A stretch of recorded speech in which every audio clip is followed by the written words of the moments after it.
Right, good morning, ladies and gentlemen. Welcome to this, the 34th meeting in 2013 of the Economy, Energy and Tourism Committee.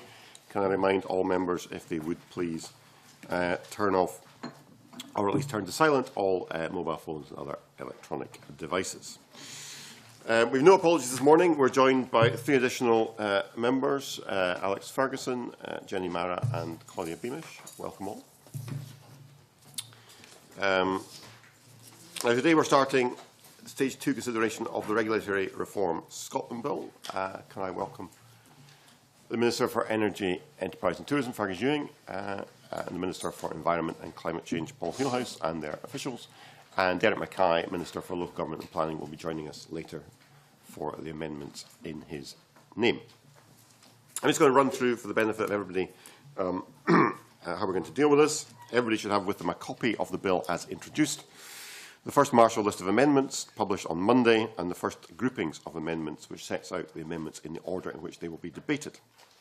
There will be one debate on each group of amendments. I will call the member who lodged the first amendment in that group to speak and move that amendment and speak to all the other amendments in the group. Members who have not lodged amendments in the group but who wish to speak should indicate by catching my attention in the usual way. If he has not already spoken in the group, I will then invite the Minister to contribute to the debate just before I move to the winding up speech. The debate on the group will be concluded by me inviting the member who moved the first amendment in the group to wind up. Following debate on each group, I will check whether the member who moved the first amendment in the group wishes to press it to a vote or withdraw. If they wish to press ahead, I will put the question on that amendment. If a member wishes to withdraw their amendment after it has been moved, I will ask whether the committee agrees to them doing so. If any committee member objects, the committee immediately then moves to a vote on the amendment. If any member does not want to move their amendment when called, they should simply say not moved. Please note any other member present may move such an amendment. If no one moves the amendment, I will then immediately call the next amendment on the marshalled list. Only committee members are permitted to vote.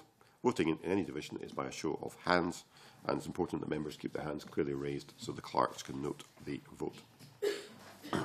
The committee is required to indicate formally that it has considered and agreed each section and schedule of the bill, so I will put a question on each section at the appropriate point. We may complete Stage 2 today if we can. If not, we will stop at a suitable point and take up next week where we left off. Hope that's clear to everybody how we're going to proceed. And we will just progress to the amendments. We will start with the first grouping, Section 1, and I call Amendment 113 in the name of Jenny Mara, grouped with Amendments 114, 115 and 117. And I invite Jenny Mara to move to Amendment 113 and speak to all amendments in that group. Thank you very much, Convener, and thank you for inviting me here this morning. Amendments 113, 114, 115 and 117 in my name seek to give more transparency and accountability to consultations undertaken by ministers by extending the remit of those who are to be consulted. Now, these amendments are consistent with the provisions in the Marine Scotland Act, and therefore I see no reason why they shouldn't be considered here in this Act either.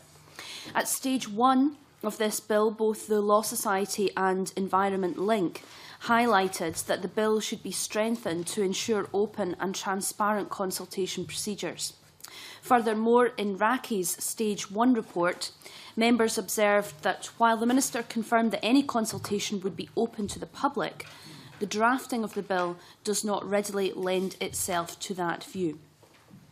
I have no doubt that the Minister wants to consult as widely as possible when making the changes to regulations, but I believe we need to put that on the face of the bill to avoid any interested parties and the public being disenfranchised. Amendment 115 seeks to keep Parliament fully informed of any changes that ministers are making by ensuring that a statement is laid before Parliament detailing the consultation process and any changes that are made because of it. Again, I feel this is a sensible way of ensuring accountability and transparency are at the heart of the bill. Convener, I'd like to move the amendments in my name. Thank you. Are there any members who wish to speak on that amendment or any amendments in this group? If not, I'll go to the Minister. Fergus Ewing. Thank you, Convener. Good morning. Good morning to the members of the committee and visitors of the committee. I think it's absolutely plain that Jenny Mara and the Scottish Government share the objectives that there should be a full and transparent consultation. Convener, the Scottish Government is fully committed to an open and transparent process with full and proper consultation and a high level of stakeholder engagement on the bill and the programme it supports. And that applies to our overall workings in relation to consultation and legislation. I hope that members would agree that we take this very seriously, and we benefit from an open and transparent consultation, and very often that leads to us changing our initial intention to adapt and reflect the views of those who have taken the trouble to respond on matters relating to consultation. Now, the particular aspects of the bill that are affected by this are Section 1.3 and Section 6. Section 1.3 sets out the way in which we wish to consult, as does Section 6. Whilst I'm sure that Jenny Mara and I, as I've said, share similar views on the wider objective, we don't believe that the amendments are either necessary or helpful, Convener, and perhaps it would be helpful if I explain why that is. The bill contains provisions to require consultation with relevant interests, and we consider that they are sufficiently wide to be as inclusive as is possible. We do have some concerns about the practicability of the proposals, in that would a requirement to consult, quote, such persons as are likely to be affected by proposed regulations mean that ministers must have to track down each and every such person? I'm sure that's not the intention of the mover of the amendment, but were that to be an interpretation which could be placed upon this amendment, then it may actually pervert the very purpose it seeks to fulfil. So, for that reason, we believe that the wording used, the standard wording which we have used, Convener, in the bill, in the sections to which attention I've drawn members, is the normal standard wording. And of course, we are absolutely committed to the open and transparent process that Jenny Mara has said should be achieved. That is what we wish to achieve. We do have concerns that because of the infelicity of the wording of the amendments, they may subvert the purposes that we both believe should be achieved. So I don't believe the amendments are proportionate or necessary, and therefore invite the member to withdraw them, Convener. Okay, thank you, Minister. And invite Jenny Mara to wind up and indicate whether she is pressing or withdrawing the amendment. Thank you, Convener. I appreciate what the Minister said, that we share the same intentions on these amendments, and I would ask him before deciding to press or withdraw whether he would consider, since the wording of these amendments is problematic for the Government, whether he would consider meeting me to discuss how we could get the wording right and then retable these amendments at stage 3. Minister. Well, I mean, I'm very happy to meet any members to discuss these matters. I think it's primarily a question of legal draftsmanship, Convener. The sections to which I've referred to contain fairly standard wording, which has been tried and tested in previous bills. So I'd be very happy to meet the member. It would be useful, though, if prior to that meeting she could perhaps reflect upon the remarks that I've made and let me have her further thoughts, because I think these are primarily matters not of politics but of draftsmanship. Thank you, Jenny Mara. I would agree with the Minister. If the Minister is happy to consider a reworded amendment at stage 3, then I'm happy to withdraw, Convener. Okay. Are members content that that is withdrawn? Thank you. Okay, we'll move on. Next amendment 9. I call amendment 9 in the name of the Minister, grouped with amendments 10, 11, 12 and 13. And I invite the Minister to move amendment 9 and speak to all amendments in the group.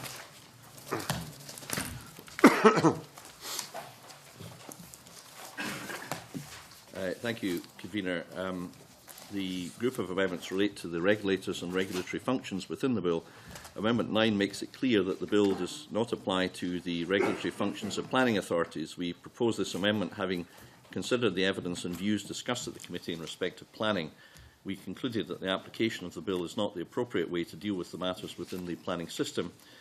This does not mean planning authorities do not need to deliver better regulation or contribute to sustainable economic growth.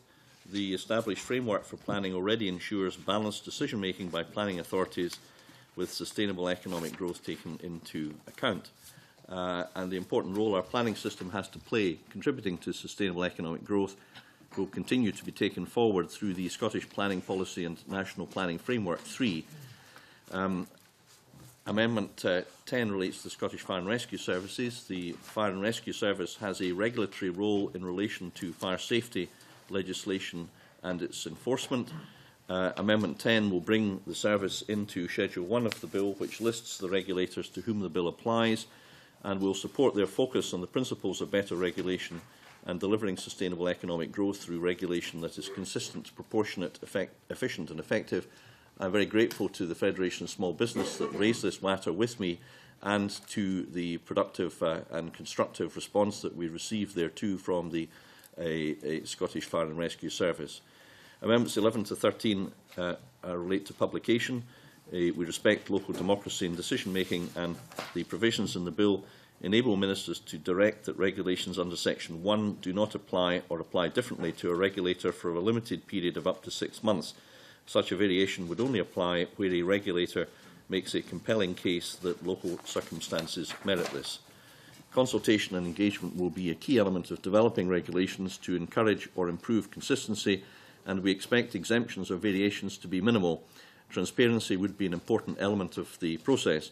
The Code of Practice provided for under Section 5 of the bill will underpin the economic duty and support and encourage consistent regulation, and will be consulted on prior to introduction. While we consider the Code of Practice will be the principal document, the bill also provides for guidance to be issued in respect of the duty. Amendments 11 to 13 require ministerial directions, guidance and the Code of Practice to be published. We consider transparency is essential to ensure awareness, support and encourage delivery of consistent regulation and the overall aims of the bill. Convener, these amendments also acknowledge the views and recommendations of the Delegated Powers and Law Reform Committee. I move Amendment 9. Sir, do any members wish to speak on this grouping? If not, assuming the Minister you don't want to wind up, I think we can put the question. The question is that Amendment 9 be agreed to. Are we all agreed? Agreed. Thank you. The question is that Section 1 be agreed to. Are we all agreed? Agreed. Thank you. Okay, I now call Amendment 10 in the name of the Minister, already debated with Amendment 9. Minister, to move formally. Formally moved. Thank you. The question is that Amendment 10 be agreed to. Are we all agreed? Agreed. Thank you. The question is then that Schedule 1 be agreed to. Are we all agreed? Agreed. Thank you. I now call Amendment 11 in the name of the Minister, already debated with Amendment 9. Minister, to move formally. Formally moved. Thank you. The question is that Amendment 11 be agreed to. Are we all agreed? Agreed. Thank you. The question is that Section 2 be agreed to. Are we all agreed? Yes. Agreed. The question is that Section 3 be agreed to. Are we all agreed? Agreed. Okay, we move on to Section 4 on sustainable economic growth and sustainable development. I now call Amendment 1 in the name of Alison Johnson, grouped with Amendments 2 to 8. I'll just point out that if Amendment 3 is agreed to, I cannot then call Amendment 4 because it's preempted, and if Amendment 6 is agreed to, I cannot then call Amendment 7 as it's preempted. And invite Alison Johnson to move Amendment 1 and speak to all the amendments in this group. Thank you, Convener. And I move Amendment 1 in my name. This group of amendments seeks to do two different things. The first set, Amendments 1, 4 and 7, seek to replace the three references to sustainable economic growth in the bill with sustainable development. I'll make it clear where these three changes occur before going on to argue for why I proposed them. Passing Amendment 1 means the regulator's duty, introduced by Section 4, will refer to sustainable development. Passing Amendment 4 will introduce sustainable development as a principle in the Code of Practice, rather than sustainable economic growth. And passing Amendment 7 will edit SEPA's statutory purpose to refer to sustainable development, rather than sustainable economic growth. The second set, Amendments 2, 3 and 6, seek to make different changes. Again, I'll try to make these clear. Amendment 2 removes the whole of Section 4, the section which introduces a duty on regulators in the first place with reference to sustainable economic growth. Amendment 3 removes from the Code of Practice the requirement for regulators to adhere to sustainable economic growth as a principle. And Amendment 6 removes from SEPA's purpose the reference to contributing to sustainable economic growth. As I'm sure we're all aware, the issue of sustainable development and sustainable economic growth was a major focus for witnesses and of scrutiny for both EET and RACI committees. Many people throughout the process have questioned what is meant by sustainable economic growth. It is the Scottish Government's purpose, and ministers in power have every right to set out what their policy priorities are. But the fact remains that the phrase has never appeared in primary legislation and is not a concept recognised in law. Ministers have provided a definition in answers to PQs and have assured us that help will come in the Code of Practice. I don't actually have strong views on whether or where any sustainable economic growth definition is spelled out, but I can see that the courts will still have a defining role to play under the current draft of the bill. My central question is not about definitions, because we understand the general thrust, but whether it is right to place such an economic duty on regulators in the first place. Is it right that regulators must start thinking about ways to grow the economy? As I made clear in the Stage 1 debate, nobody wants regulators to act inefficiently or in overly complicated ways, but they must be able to focus on their job.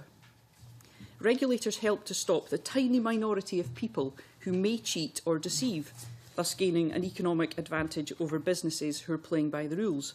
This is how regulators help our economy to operate smoothly. They enable a fair, competitive environment for business to develop, and they should be allowed to focus on that main purpose. I have yet to see convincing evidence that there's a major problem here that requires the duty set out in Section 4, and I fail to see the link between the proposed duty and the policy intention of greater regulatory consistency. Scotland is a good place to do business. The STUC in evidence made the point that we are not living in an overly regulated world. Far from it. We're part of the second least regulated product market and third least regulated labour market in the world. Regulators are willingly engaged with the Regulatory Review Group, and good progress is being made on consistency in non-legislative ways. I haven't heard any complaints from the Minister with regard to that. So why add unnecessary complications with legislation that isn't needed and new duties when collaborative initiatives are working? Those are some of the arguments for the amendments 2, 3 and 6. I'll now move on to the argument for replacing sustainable economic growth with sustainable development, which turns on the fact that sustainable development is a well-used and well-understood concept in law, which expressly balances decision-making. The idea it promotes is that social, economic and environmental priorities need to be fairly balanced for the benefit of people today and for future generations.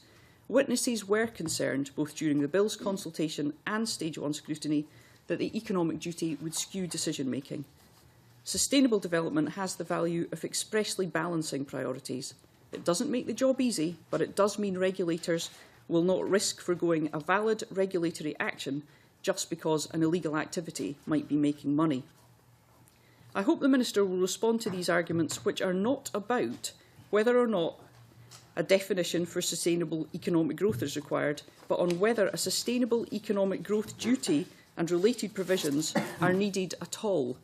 Regulators are successfully working in non-legislative ways on consistency.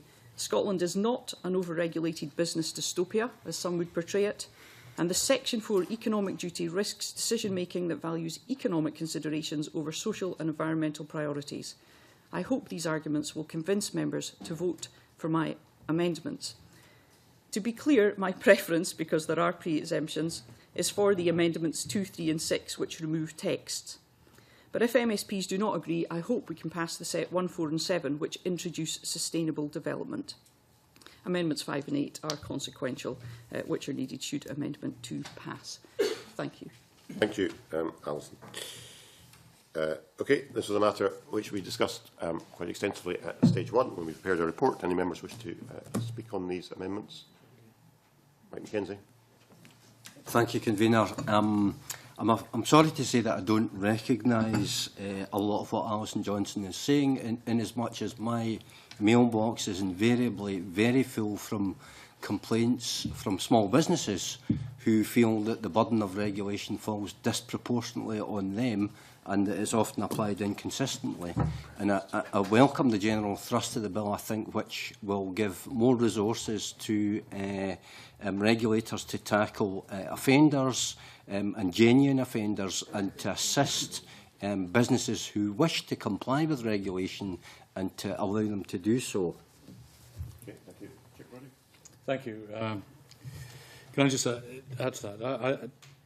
Listening to Alison Johnson saying that this wasn't about definition, she then proceeded to spend some time defining and going over the meaning of sustainable development. As we said before, these are not mutually exclusive and should not be seen as mutually exclusive. So I will certainly oppose the motion. Okay. Claudia Beamish. I'd like to speak in support of the amendments in this group of Alison Johnson's. And the essence of these, as described by my colleague, is that the term sustainable economic growth should be replaced by sustainable development.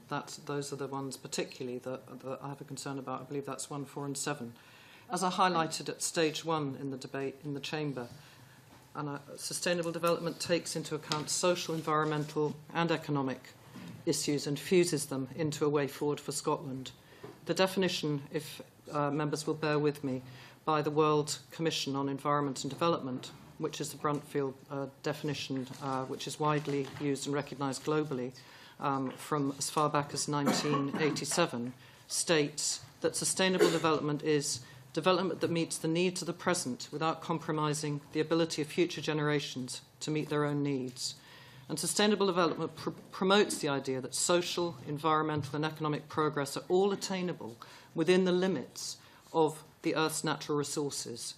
Sustainable development approaches everything in the world as being connected through space, time and quality of life. In view of the challenges we face in drafting legislation today in Scotland, to get this right for present and future generations, I am of the view it is essential that sustainable development is used and is on the face of the bill. However, in my view, sustainable economic growth lacks clarity of definition. There are concerns that confusion, as my colleague Alison Johnson has highlighted, could lead us into the courts, which is the last thing that we need for regulation and for business in this country. This was highlighted in evidence to my committee, the Rural Affairs and Climate Change and Environment Committee, from Professor Colin Reid of Dundee University, who stated in our report at line 58, at recommendation at point 58, it is unsatisfactory for legislation to impose a legal duty where there is so little clarity of meaning.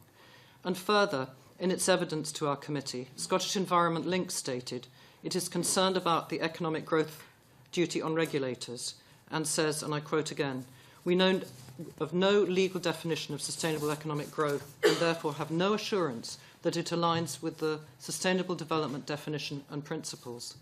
Can the Minister please clarify for us today that the definition given by the Cabinet Secretary for Finance and Sustainable Growth in a written answer to my colleague Claire Baker is indeed the working definition used by the Scottish Government? Because, as Alison Johnson said earlier, there is not as we understand it, there's not a legal definition within the face of any bill in Scotland as till now.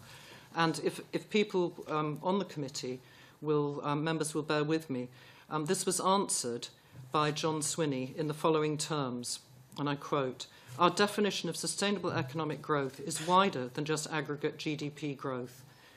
The government economic strategy defines the key drivers of sustainable economic growth: productivity, participation and population, alongside our desired characteristics of growth, solidarity, cohesion and sustainability. We continue to monitor the performance against these drivers and characteristics of growth through the purpose targets on Scotland Performs. These provide a broader measure of economic growth, incorporating important social, regional and intergenerational equity objectives alongside measures of aggregate GDP. Now, that seems quite a long and complex definition to be considered within regulation. Is this the definition, or would regulators be working to some alternative one?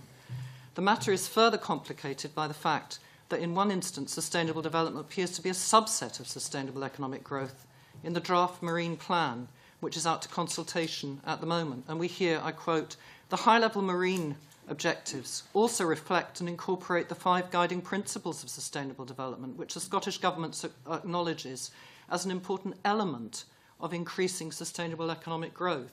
There really is, in my view, confusion here. I argue there is too much confusion about sustainable economic growth and that it should not be used as a term in the bill, although I respect, of course, the Scottish Government's policy position. However, in the view of many, it makes sense to use the term sustainable development.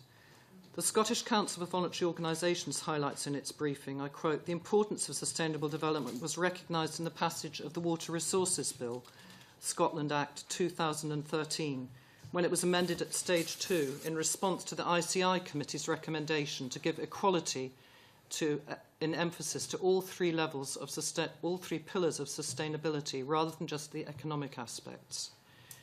Finally, in Stage 1 of our report, our committee, the RACI Committee, to your committee, the EET-Committee, in Recommendation 5 stated, "The committee remains unclear as to why the term sustainable economic growth should be used in the bill rather than sustainable development, on the grounds that while neither has a statutory definition, sustainable development has international recognition, is understood legally across a number of regimes and jurisdictions. The committee recommends that the Scottish Government bring forward amendments to the bill at Stage 2 to include a definition of sustainable development in Section 38 of the bill." It was disappointing, in my view, that at Stage 1 debate no response was given by the Minister when I raised these issues, although there was an intervention from my colleague Paul Wheelhouse early in my speech about this issue. The Minister did, however, state that, I quote, "In Section 38 we make it clear to SEPA what we mean. Is this really the case? In Section 38 is the general purpose of the bill, and this goes to the heart of the matter.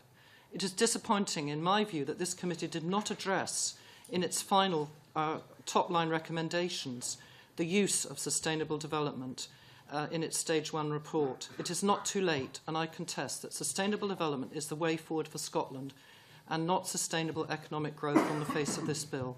And I support the amendments in this group. Thank you. Marco Piaggi. Thank you. I, sitting through the evidence, heard a great many statements about the potential for conflict of interest. It's come up again, and I would, looking at this, highlight the section that was added following consultation when this had originally come out, which states that in exercising regulatory functions, each regulator must contribute to sustainable economic growth, quote, and this is the crucial part, except to the extent that it would be inconsistent with the exercise of those functions to do so, which for me takes away the conflict of interest argument. In hearing the views that have been put forward thus far, I would say that the clarity of definition is almost a secondary question to the clarity of effect. I would welcome, perhaps from the Minister and his contribution, some examples of what the positive effects of this would be in terms of what regulators will do differently as a result, because that's perhaps something that didn't come out as much in the evidence as we would all have liked. And lastly, in terms of clarity of effect, I think in practice in Scotland, where we've had sustainable development, indeed we have it in the duties of some public bodies at the moment, it has been seen thus far as not really being about the three pillars, but perhaps being more about the environmental pillar. That is a perfectly valid position for someone to take as a policy direction, but we can't simply assume that the international definition has penetrated into the public and regulatory conscience in Scotland, and therefore I think that using sustainable development there offers that potential risk. And I would perhaps ask Alison Johnson, in her winding up, to explain why a duty for sustainable development might be needed when the Climate Change Act puts duties to contribute to action on climate change already on, I believe, all public bodies. Okay. Jenny Mara. Thank you, Convener. I mean, it's an interesting debate. I feel that Mike Mackenzie's contribution let the cat out of the bag as to the purpose of this clause for sustainable economic growth, because the member said that he finds his mailbag full of businesses that find the burden of regulation is too onerous and is applied inconsistently, and that is the reason that he's supporting these amendments. So is that not the nub of this, that actually, like the argument I made at Stage 1, sustainable economic growth and the consideration of that overriding all other regulatory considerations actually takes... Will you take an intervention? Yes. I think the point I'd like to perhaps clarify the point that businesses accept that there has, of course, to be regulation. What they seek, I think, is better regulation, regulation that carries out the purpose effectively that it seeks to do, not just, and so what they're looking for is a more precise effect, a more helpful effect, rather than just, you know, a blunt hammer. I mean, I thank Mike Mackenzie for that clarification. I think the point he made, first of all, was consistent with the points he raised in the Stage 1 debate, that he felt, you know, regulation was too onerous, and this was the reason that he was supporting this clause. I mean, I'm supporting Alison Johnston's amendments for two primary reasons: that I believe that this clause, sustainable economic growth, does override all other regulations and could have a severe environmental impact and could override these other regulatory functions. And secondly, because the definition is not, there is no legal definition of it, and therefore we could lead to our public authorities spending a lot of money through the courts unnecessarily. I'll get a second bite of the cherry, I'm afraid. Okay, if no other members want to speak, I'll go to the Minister. Thank you, Convener. Thank you for the contributions from all members to this matter, which I think we are now debating for the fourth or the fifth occasion. I'm grateful for the debate, however, because it's given me the opportunity to respond to a number of the specific arguments that have been addressed this morning.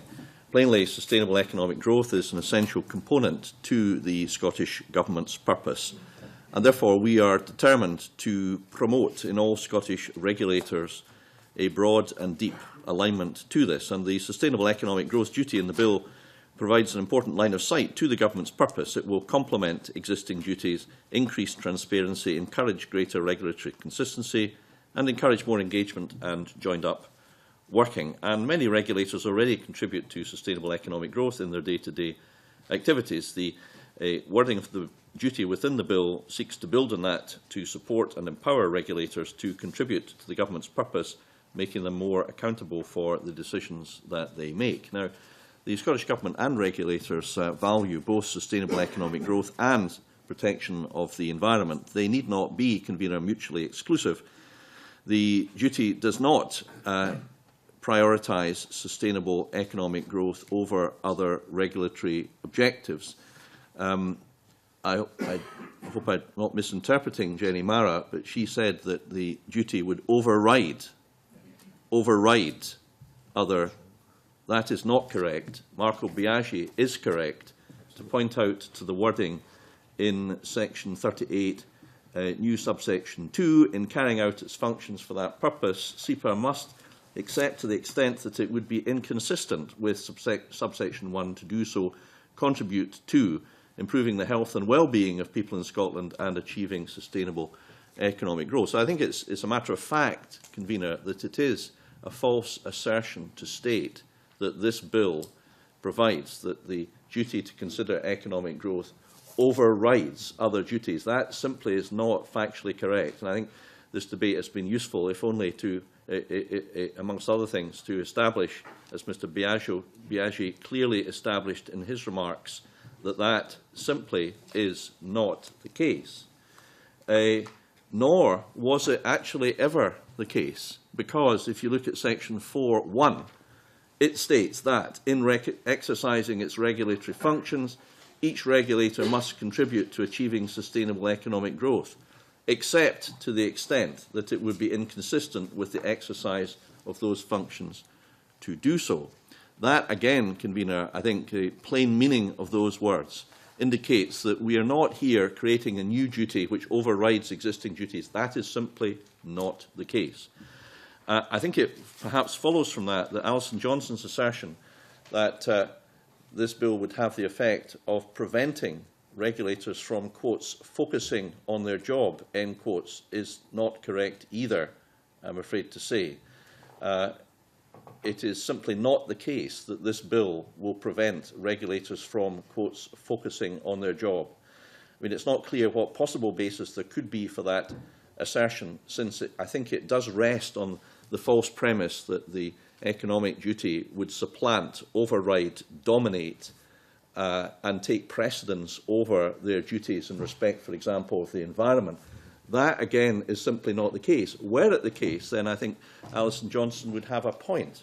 But since it's not the case, Convener, I respectfully submit that she doesn't have a point. Moreover, there is not really much agreement to be found amongst the body of regulators for the arguments that have been pressed today by those who support the regulations. The FSA, we don't have a problem with this wording. COSLA, sustainable economic growth, is a key priority for local authorities, especially given the current economic circumstances, although it cannot be pursued at the expense of appropriate consideration of environmental and community factors. Again, a restatement of the fundamental arguments that I'm making. And let's come to SNH. We currently exercise all our functions in a way that seeks to maximise our contribution to this government's purpose of economic growth. We think it will simply add to and reinforce our existing duties. We are already working towards the National Performance Framework. So I just made quoted those examples because I think Mr Biaggi asked me specifically to bring forward some comments from regulators. I think, to be fair, he also said, could we provide some kind of examples about how this might work in practice? And, of course, these are matters for the regulators, so I cannot really speak with authority for them. But I think it's reasonable to expect that some businesses have made various points to me and members such as Mr Mackenzie that in pursuit of their duties, regulators should seek to liaise with, to work with businesses and to discuss with them matters where the regulatory functions impact. For example, if there's a set of new regulations, convener, in relation to the environment, to emissions, to control of substances, to managing all the various functions that SEPA and SNH and other regulators have responsibility for, then if there are new regulations, it makes sense that the regulators work with the sector of businesses that are most affected, that they have discussions, that they have dialogue, that they visit, that they seek to understand the impact on business, that they have a conversation, that they don't stand back and have no dialogue, no conversation, no interchange. They seek to understand businesses' point of view. And, of course, they apply the regulations, but they do so in a way acting perhaps as a guide rather than an enforcer. Of course, where necessary, they have duties to act in respect of breaches of regulations. But in their general mode of working, their modus operandi, should I would respectfully submit, and this is, I'm saying this specifically in response to Mr Biaggi, who perfectly asked for, I think, some narrative here rather than simply reading out the wording that I have before me. I think it's reasonable to expect, and I hope all members would agree, that the model of working that I've set out that regulators should pursue is a model of being a guide, a facilitator, attempting to understand the impact of regulations, or particularly new regulations, upon a sector, and to work with businesses and sectors in order to ensure that we respect the environment, but without ignoring the impact upon businesses, especially of new burdens, of new costs, of new regulations that arise, whether from Europe or from any other source. So, in conclusion, Presiding Officer, I do hope that members will... Officer, Minister. Oh, sorry, yes. Maybe one day. Maybe one day, Convener. Yes, I do apologise. I lost my train of thought there. But I think in conclusion, I just wanted to make one more substantive point, which really is this, and I don't mean this in a political way, but it is slightly puzzling as to why the major opposition party in Scotland does not appear to support economic growth. The attempts in order to elide a reference to economic growth have been consistent. They haven't been arbitrary or capricious. They've been supported by the big guns of the Labour Party. I think most people in Scotland would agree with the Scottish Government that the focus on economic growth as a major purpose of the Scottish Government is right, because it creates jobs, it creates businesses, it provides the means, the conduit of a fair and prosperous and green society. And therefore it is just a matter of mild puzzlement to me. I push it no further than that, Convener, as to why this fairly simple aim, which I believe is supported by the vast majority of people in Scotland, does not seem to be shared by the main opposition party in Scotland. But, be that as it may, we are firmly committed to promoting sustainable economic growth and the current provisions in this bill, and for those reasons the Scottish Government does not support these amendments. Thank you, Minister. I'll invite Alison Johnson to wind up and indicate whether she is pressing or withdrawing Amendment 1. Thank Convener. I'll start off with Mike Mackenzie's comment suggesting that small businesses might find it helpful. Personally, my view is that introducing this economic duty will not make matters easier to understand. If you're expecting the regulator to weigh up whether or not something benefits economic growth by looking at the definition that Claudia Beamish read out and weighing up the environmental impacts, I think this will be very confusing, and as the Law Society and others have said, will make it very difficult for regulators to come to a sensible decision. Will you take an intervention? I think I'd rather push on, if you don't mind. Marco Biaggi then suggested that there was no need to worry because the legislation says that this duty will only apply except to the extent that it won't impact on the regulator's primary focus. I actually think regulators should be able to focus entirely on their main duty. You know, this bill, it's more than a case of looking at where there's a conflict. This bill actually introduces a conflict. At the moment, regulators can focus on their main job. We're now asking them to weigh up regulation and contributing to the economy. As the bill passed through committee, we had the opportunity to meet with a senior officer who had decades of experience of environmental health and trading standards, and it was his view that the inclusion of the duty in the bill would create a conflict with the responsibility of protecting public health and safety. He actually felt this duty could be removed from the bill. And he gave an example of a case where a major pub-owning company had several local companies, several pubs operating, and perhaps they were short-measuring customers. Now, they could be said to be contributing to economic growth. And the regulator has to come up and weigh up whether or not they should regulate or whether it's okay because it's contributing to the economy. I think this introduces a conflict that is entirely unhelpful. We already have other approaches such as the Enforcement Concordat. Provisions are already in place. Our regulators are doing a good job. We should let them do that. This Scottish Government proposal has actually united some incredibly diverse groups in concern and opposition. Oxfam, the Law Society of Scotland, Unison, Consumer Focus, Scottish Environment Link and the Salmon Fishery Boards, to name but a few. When Oxfam expressed opposition to the duty, we don't believe it's appropriate for the government to require regulators to contribute to achieving sustainable economic growth. The aim of regulators should be to pursue their primary purpose. Tricia Macaulay of Consumer Futures warns that the new duty may override regulators' core functions, as it skews regulation towards one aspect of the work of regulators, possibly at the expense of protecting some of their core functions. The Association of Salmon Fishery Boards were concerned about complying with the new duty, as well as existing sustainable development duties, saying that it is not clear how such a duty would interact with the current duty that SEPA and other bodies have to achieve sustainable development. And Scottish Environment Link thought that compliance with the duty might override environmental protection or well-being, saying that there exists a grave risk here that it will prove impossible to reconcile duties for sustainable development, which balance economic, social and environmental development concerns, with a growth duty which clearly gives added weight to economic concerns alone. Unison Scotland agreed, adding that the inclusion of the duty in the bill gives the impression that regulators should prioritise economic growth above other duties, warning that many are concerned that it will leave their duties open to a range of challenges when they give priority to ensuring public safety or that of the environment. And Dave Watson of Unison cautioned of the unintended consequences that regulators will be concerned about how companies, particularly big companies with deep legal pockets, will make use of this provision to the detriment of the public.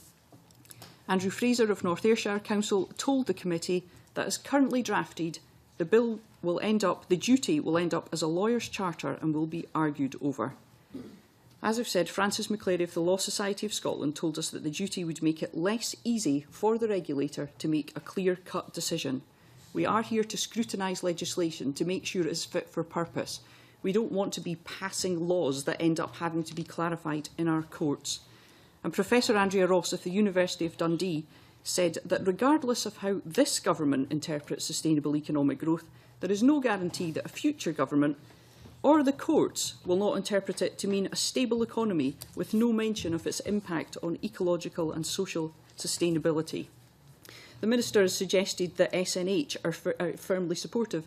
SNH, in giving evidence to the committee, said it would make no difference whatsoever to the way they work. I believe that our regulators already are taking economic impact into account. You know, if a regulator closes down a bakery because there's an infestation with mice, they do their very best to make sure that bakery is up and running. Our regulators get this. This is simply unnecessary. The Regulatory Review Group is working very well without this interference. Yes. This has been depressing. In 5 minutes I've listened. You just said at the end, at the last point, that regulators already consider economic growth. So enshrining in this bill, which doesn't put it in conflict with other bills, can you give me any real evidence, apart from, you know, we had witnesses on both sides of the argument. Where's the evidence that you've got that says the regulators will not look at all aspects of their role, including this, to make to fit the purpose that it's set for? Okay, can I just interject and say that the debate really is over at this point. This is really the member winding up, so just ask Alison Johnson to close. Sure. The bill creates a conflict that doesn't exist at the moment. I don't believe regulators should be saying, oh, can I protect the environmental interests of X or Y here, or do I need to suss out how much money this might bring into the economy? It's a distraction and an unwelcome one. It's not as if we live in a culture where environmental concerns are given the same consideration as economic ones. You know, your own government has allowed a golf course to be built on a triple SI. If we want to embed sustainability and you know, a more balanced look at our decision-making processes, then I think we either delete this section from the bill or we use the term sustainable development and show that we're serious about that. I do question the need for the duty. It would be improved by being changed to sustainable development, but I really do believe that our regulators should be allowed to focus on regulating. Thank you. I take it you're pressing Amendment 1. I'm pressing the amendment. Thank you. Okay, in that case, the question is, Amendment 1B agreed to. Are we all agreed? No. No. Okay, in that case, we'll move to a vote. Those in favour of Amendment 1, please show. 3. Those against Amendment 1, please show. 1, 2, 3, 4, 5, 6. Yep. Thank you. Amendment 1 is defeated. Okay, I call Amendment 12 in the name of the Minister, already debated with Amendment 9. Invite the Minister to move that formally. The question is that Amendment 12 be agreed to. Are we all agreed? Agreed. Agreed. Now call Amendment 2 in the name of Alison Johnson, already debated with Amendment 1. Alison Johnson to move or not move? Move. Move. The question is Amendment 2 be agreed to. Are we all agreed? No. No. We'll move to a vote. Those in favour of Amendment 2, please show. 1, 2, 3. Those against, please show. 2, 3, 4, 5, 6. Okay, we move on to Section 5. I call Amendment 13 in the name of the Minister, already debated with Amendment 9. Minister to move formally. Formally moved. Thank you. The question is Amendment 13 be agreed to. Are we all agreed? Agreed. Agreed. The question is that Section 5 be agreed to. Are we all agreed? Agreed. Okay, move on to Section 6. I call Amendment 3 in the name of Alison Johnson, already debated with Amendment 1. And I remind members if Amendment 3 is agreed, we cannot call Amendment 4 as it's preempted. I invite Alison Johnson to move or not move Amendment 3. Move. The question is Amendment 3 be agreed to. Are we all agreed? No. No. There will be a division. Those in favour of Amendment 3, please show. 3. Those against? 6. That Amendment 3 is defeated. Okay, I now call Amendment 4 in the name of Alison Johnson, already debated with Amendment 1. Alison Johnson to move. Move. Move. The question is Amendment 4 be agreed to. Are we all agreed? No. Yes. Okay, in that case, there will be a division. Those in favour of Amendment 4, please show. 3. Those against? 6. Okay, Amendment 4 defeated. I now call Amendment 114 in the name of Jenny Mara, already debated with Amendment 113. Jenny Mara to move or not move. Jenny Mara's not here. She's moved.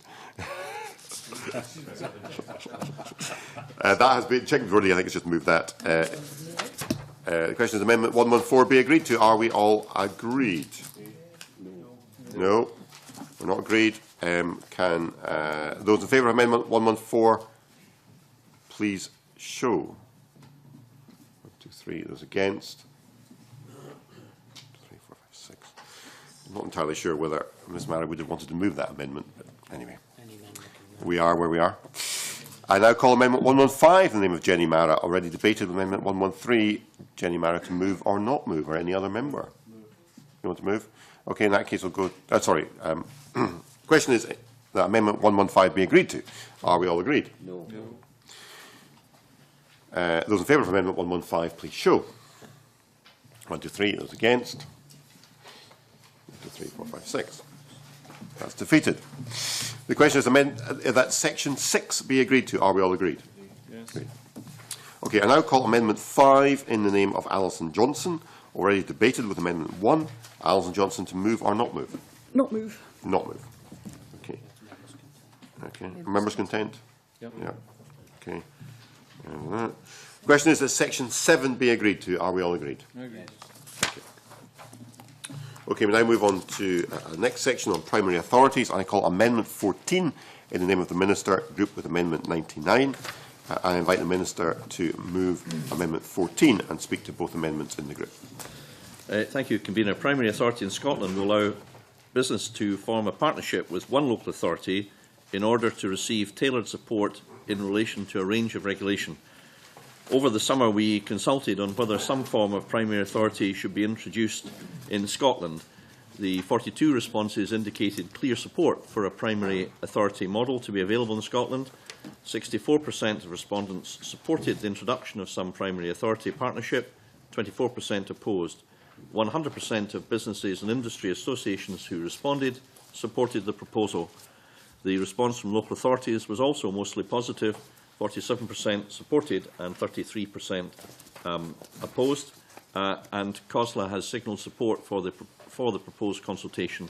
And I would again thank Stephen Hagan and his officers for their constructive approach to the way in which this matter has been considered. These amendments add provisions to the bill to provide a broad legal framework for primary authority in Scotland. At present, business operating in different local authorities across Scotland need to work with each local authority separately. This can be time-consuming and add to the burden of running a business. Primary authority will deliver consistent regulation through partnership working with local authorities and help deliver the very considerable benefits which companies such as Asda and Sainsbury's tell me primary authority has delivered to their stores south of the border. Further detailed consideration and consultation is, however, required before reaching a decision on the scope and detail, a convener, of any primary authority scheme in Scotland. We will therefore continue to work closely with COSLA and with the business sector to ensure that the model developed meets the needs of both local communities and business. In this respect, I would reassure you that in due course the proposals emerging will be subject to public consultation before being implemented through secondary legislation, and I move Amendment 14. Minister, do any members wish to speak in relation to this group? I would just observe this is a reform that has been previously introduced down south. As you said, Minister, I think it's been working well, has been welcomed, and there's been a strong support from the business community in Scotland. I think this is something which we should support, and I think it will improve regulation and government for businesses here. Minister, do you want to wind up? I agree with you, Convener. Delighted to hear it, Minister. Okay, in that case, the question is Amendment 14 be agreed to. Are we all agreed? Agreed. Thank you. Okay, the question is that Sections 8 to 10 be agreed to. Are we all agreed? Agreed. Thank you. Okay, we move on. Schedule 2, Regulations for Protecting and Improving the Environment. And I call Amendment 116 in the name of Alison Johnson. This is grouped with Amendments 15, 16 and 17. And I invite Alison Johnson to move Amendment 116 and speak to all amendments in the group. Okay. Thank you, Convener. This amendment is designed to make it explicitly possible for permits to only have effect if the person who holds it is in a financially secure enough position to fulfil all of the permit's requirements. We've recently seen a dramatic example here in Scotland where Scottish Coal and ATH Resources were operating open cast coal mines under various permits, despite having no ability to fulfil all the legal requirements, such as remediation. This was only revealed when the companies went bust. For example, East Ayrshire Council are now left with an estimated £133 million shortfall in the finance available for restoration, and this is likely to leave communities living there with a black hole for a long time to come. And one of the problems was that while bonds were put in place at the start, there were no checks carried out during the lifetime of operations. For this reason, the amendment explicitly refers to the requirement for financial security for the duration of the permit. Some tidying up to this amendment may be required at stage 3, now that we've passed an amendment which requires removing planning function from the meaning of regulatory activities. But having said that, Part 2 of this bill refers to environmental activities, of which open cast mining is clearly one. In addition, open cast mines require numerous permits. They operate under numerous permits, for example, permits issued under the Water Environment Controlled Activities Regulations 2011, all of which operators should be able to comply with. I move Amendment 116. Thank you. Any members wish to speak on this group? Mike McKenzie? Sorry, my apologies. I should have asked the Minister, Paul Wheelhouse, to speak to Amendment 15, first of all, and other amendments in the group. Thank you, Convener. First of all, if I can start out by referring to the points that Alison Johnson has made, Convener, in that certainly recognise the challenge that's been left with Scotland, particularly local authorities, as a result of the decline of open cast coal mine operations in Scotland. But just to make the point that both Mr Mackay and Mr Ewing are bringing forward an improved methods to give confidence in respect of bonds in relation to similar types of activities going forward, and we hope to announce plans to do so before Christmas. So that is, we feel, the appropriate place to deal with the issue that Alison Johnson refers to. But the bill as introduced allows SEPA to consider whether an applicant for a permit or registration is a fit and proper person. However, it does not clearly provide SEPA with power to vary, revoke or suspend permits or registrations when the authorised person ceases to be a fit and proper person. We also want to make it clear that SEPA can refuse the transfer of permits and registrations if the transferee is not a fit and proper person. Finally, we wish to make it clear that remaining a fit and proper person can itself be included as a condition in a permit or registration. And these are important powers if we are to assist the prevention and disruption of serious organised crime, particularly in the waste sector. As well as examining criminal history and requiring permit or registration holders to provide technically competent management at a site, this test is also likely to require operators to make adequate financial provision. This is an issue the Rural Affairs, Climate Change and Environment Committee highlighted in their Stage 1 report on the bill in connection with the problems of the open cast coal industry and restoration costs. The proposed amendments therefore clarify the existing provisions and make it clear that the fit and proper person test can be considered through the lifetime of a permit or registration, and on transfer that a permit or registration can be revoked, varied or suspended where the person ceases to be a fit and proper person. As the powers in the bill are enabling ones, the precise definitions and implementing detail will be set out in the regulations and supporting guidance and subject to future public consultation and parliamentary scrutiny. I sympathise entirely with the thinking behind Amendment 116. As I've already explained, the provisions in paragraph 11 of Schedule 2 already allow SEPA to consider whether an applicant for a permit or registration is a fit and proper person, and the amendments I have proposed ensure that the fit and proper person test can be considered through the lifetime of a permit or registration on transfer. The fit and proper person test can be tailored to the needs of individual sectors, but is likely to cover criminal history, technical competence and adequacy of financial provision. That is already in place for the waste industry, but it may well be appropriate to apply it to other sectors. And the requirements for being a fit and proper person will be set out in the regulations and can make the sort of provisions set out in Amendment 116. So those regulations will, of course, be consulted on. Indeed, the bill already goes a little further than Amendment 116 in allowing the fit and proper person test to be applied to registrations as well as permits, although the nature of activities that will be covered by registration is such that financial provision is not likely to be a significant issue. With that explanation and the assurance that the bill will already provide what the member seeks, I would invite the member to withdraw her amendment. Thank you. Invite other members who wish to contribute to this group. You want to say anything? For my own part, I would just observe I have a great deal of sympathy for the policy intent behind Amendment 116 from Alison Johnson. I'm well aware of the issues in the coal industry. Some of my own parliamentary area in Fife is affected by this, where restoration bonds have not been adequate to cover costs of restoring former open cast mines. So I think the intent is the right one, although I was interested in hearing what the Minister had to say about the government's own plans to deal with this in another way, and it might be appropriate to see what these are before considering whether this bill needs to be amended at stage 3. That would be my personal view on the matter. If no other members wish to contribute, I will invite Alison Johnson to wind up and indicate whether she's going to press or withdraw. Thank you. I thank the Minister for his comment. I realise that we all understand it's important that permits are complied with and that sites such as open cast mines are restored, because communities have lived with bad neighbour developments and they very much trust the government to ensure that the promised restoration will be delivered. And we really do need to get back trust in the system, and I think it's important that we seek the financial certainty that's needed so that nobody finds themselves in this position again. Because I think this scandal has left people out of work, it risks breaching EU laws like the Birds and Habitats Directive, and companies simply can't be allowed to walk away from legal obligations just because they don't have the money to fulfil them, and that was the purpose of the amendment.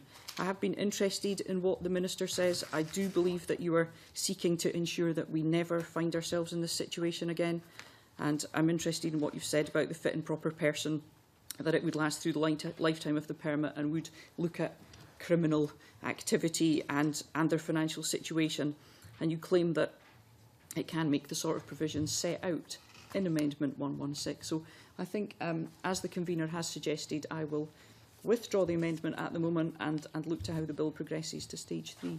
Okay. Thank you. Alison Johnson indicates she wants to withdraw that amendment. Does any member object? Okay, thank you. Right, I now call amendments 15, 16 and 17, all in the name of the Minister and all previously debated. I invite the Minister to move amendments 15 to 17 en bloc. Moved. Thank you. Does any member object to a single question being put on amendments 15 to 17? Nope. In that case, I would put the question that amendments 15 to 17 are agreed. Are we all agreed? Agreed. Thank you. Okay, the next question is that Schedule 2 be agreed to. Are we all agreed? Yeah. Agreed. Thank you. I now call Amendment 117 in the name of Jenny Mara, already debated with Amendment 113. Jenny Mara is not with us. Does any other member wish to move that Amendment 117? Moved. Okay, the question is Amendment 117 be agreed to. Are we all agreed? No. No. In that case, there will be a division. Those in favour of 117, please show. 1, 2, 3. Those against. 1, 2, 3, 4, 5, 6. Okay, that is rejected. The question is that Section 11 be agreed to. Are we all agreed? Agreed. Thank you. Okay, we move on to Section 12, SEPA's powers of enforcement, and I call Amendment 18 in the name of the Minister, grouped with Amendments 19 to 46, and I invite the Minister to move Amendment 18 and speak to all amendments in the group. Thank you, Convener. These technical amendments to Part 2 of the Bill relate to SEPA's powers of enforcement. These new powers were particularly welcomed by the Rural Affairs, Climate Change and Environment Committee in their Stage 1 report. Following introduction of the bill, we have continued to engage with stakeholders on how the new enforcement measures will work in practice. Part of this process has involved detailed discussions with the Crown Office and Procurator Fiscal Service on how the provisions in the bill will interface with the criminal justice system. These discussions have highlighted an opportunity to improve consistency in terms of references in the bill to the term criminal proceedings, and this matters because the new monetary penalties cannot be used when criminal proceedings have been taken. Amendments 28, 36 and 39 clarify what measures are to be treated as criminal proceedings for the purpose of giving fixed or variable monetary penalties and enforcement undertakings, and Amendments 42 and 46 do the same for the purposes of combining such sanctions. The amendments in this group will also ensure that imposing a monetary penalty for a particular offence will not stop a prosecution for a similar later offence if imposing the penalty does not solve the problem. These amendments will also ensure that imposing a penalty for a particular offence will not stop a prosecution for a different offence constituted by a common act or omission, and that imposing a penalty on or prosecuting one person will not stop action being taken against others where more than one person has committed an offence. Amendments 18 to 27 adjust sections 12, 13 and 14 in relation to fixed monetary penalties. Amendments 29 to 35 adjust sections 15, 16 and 17 in relation to variable monetary penalties.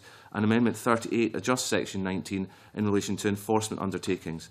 Amendments 40, 41, 44 and 45 ensure that prosecution for a particular offence will not stop a monetary penalty being imposed for a different offence constituted by the same act or omission, or a different act or omission constituting the same offence, provided that it is in accordance with Lord Advocate's guidance on the matter. Amendment 37 sets an upper limit on the maximum amount for a non-compliance penalty following a breach of an undertaking to SEPA, which is accepted by them in place of a variable monetary penalty. And the maximum amount of a non-compliance penalty is linked to the maximum amount of the variable monetary penalty which the non-compliance penalty relates, and will be set by order. This will ensure consistency with Section 15 of the Bill. Amendment 43 is a minor technical amendment, Convener, and I move Amendment 18 and urge the committee to support it. Thank you, Minister. Any members wish to speak on this group? If not, Minister, assuming you have no further comments you wish to make, we will put the question. The question is Amendment 18 be agreed to. Are we all agreed? Agreed. Great, thank you. Now call Amendment 19 in the name of the Minister, already debated, with Amendment 18. Minister to move formally. Moved.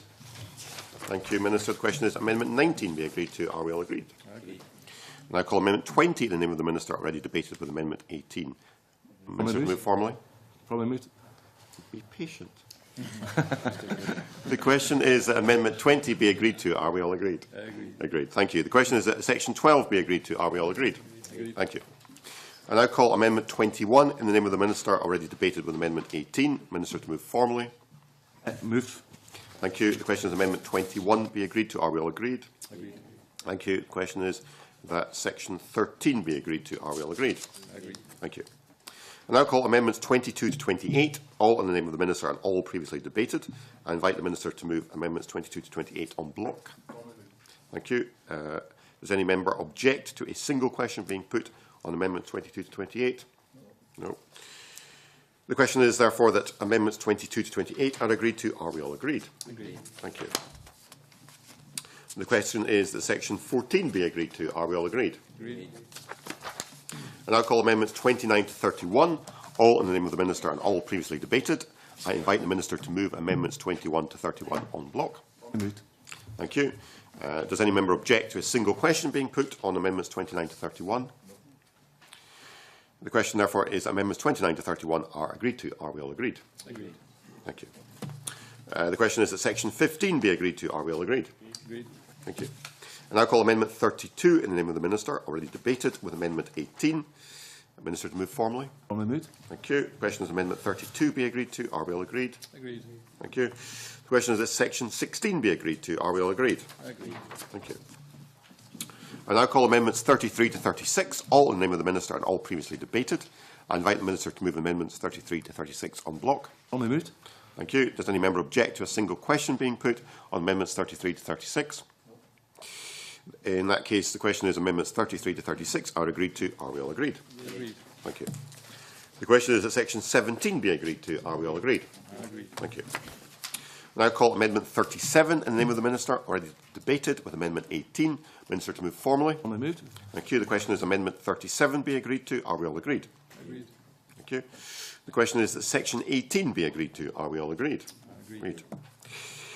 I now call Amendment 38 in the name of the Minister, already debated, with Amendment 18. Minister to move formally. Formally moved. Thank you. The question is Amendment 38 be agreed to. Are we all agreed? Agreed. Agreed. Call Amendment 39 in the name of the Minister, already debated, with Amendment 18. Minister to move formally. Thank you. The question is Amendment 39 be agreed to. Are we all agreed? Agreed. The question is that Section 19 be agreed to. Are we all agreed? Agreed. I now call Amendments 40 to 46, all in the name of the Minister and all previously debated. I invite the Minister to move Amendments 40 to 46 en bloc. Mina. Thank you. Does any member object to a single question being put on Amendments 40 to 46? In that case, the question is that Amendments 40 to 46 are agreed to. Are we all agreed? Agreed. Thank you. The question is that Section 20 be agreed to. Are we all agreed? Agreed. The question is that Sections 21 to 27 be agreed to. Are we all agreed? Agreed. Okay. Now we move on to section 28, Environmental Regulation, Court Powers on Publicity Orders. I call Amendment 118 in the name of Alex Ferguson in a group on its own, and I invite Alex Ferguson to move and speak to the amendment. Thank you very much, Convener. I won't take up too much of the committee's time, but both the amendments that I've tabled for this stage of debate arise from what I think I would call the lack of information available on how relevant offences will actually be defined. And this specific amendment relates to publicity orders, obviously, which will become a new penalty available to the courts.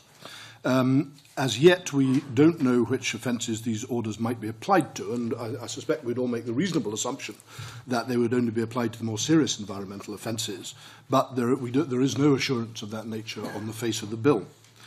Now, publicity orders can clearly be a very potent tool in deterring large organisations who deliberately flout environmental laws, and I don't doubt that they should have a place in the suite of options available to the courts.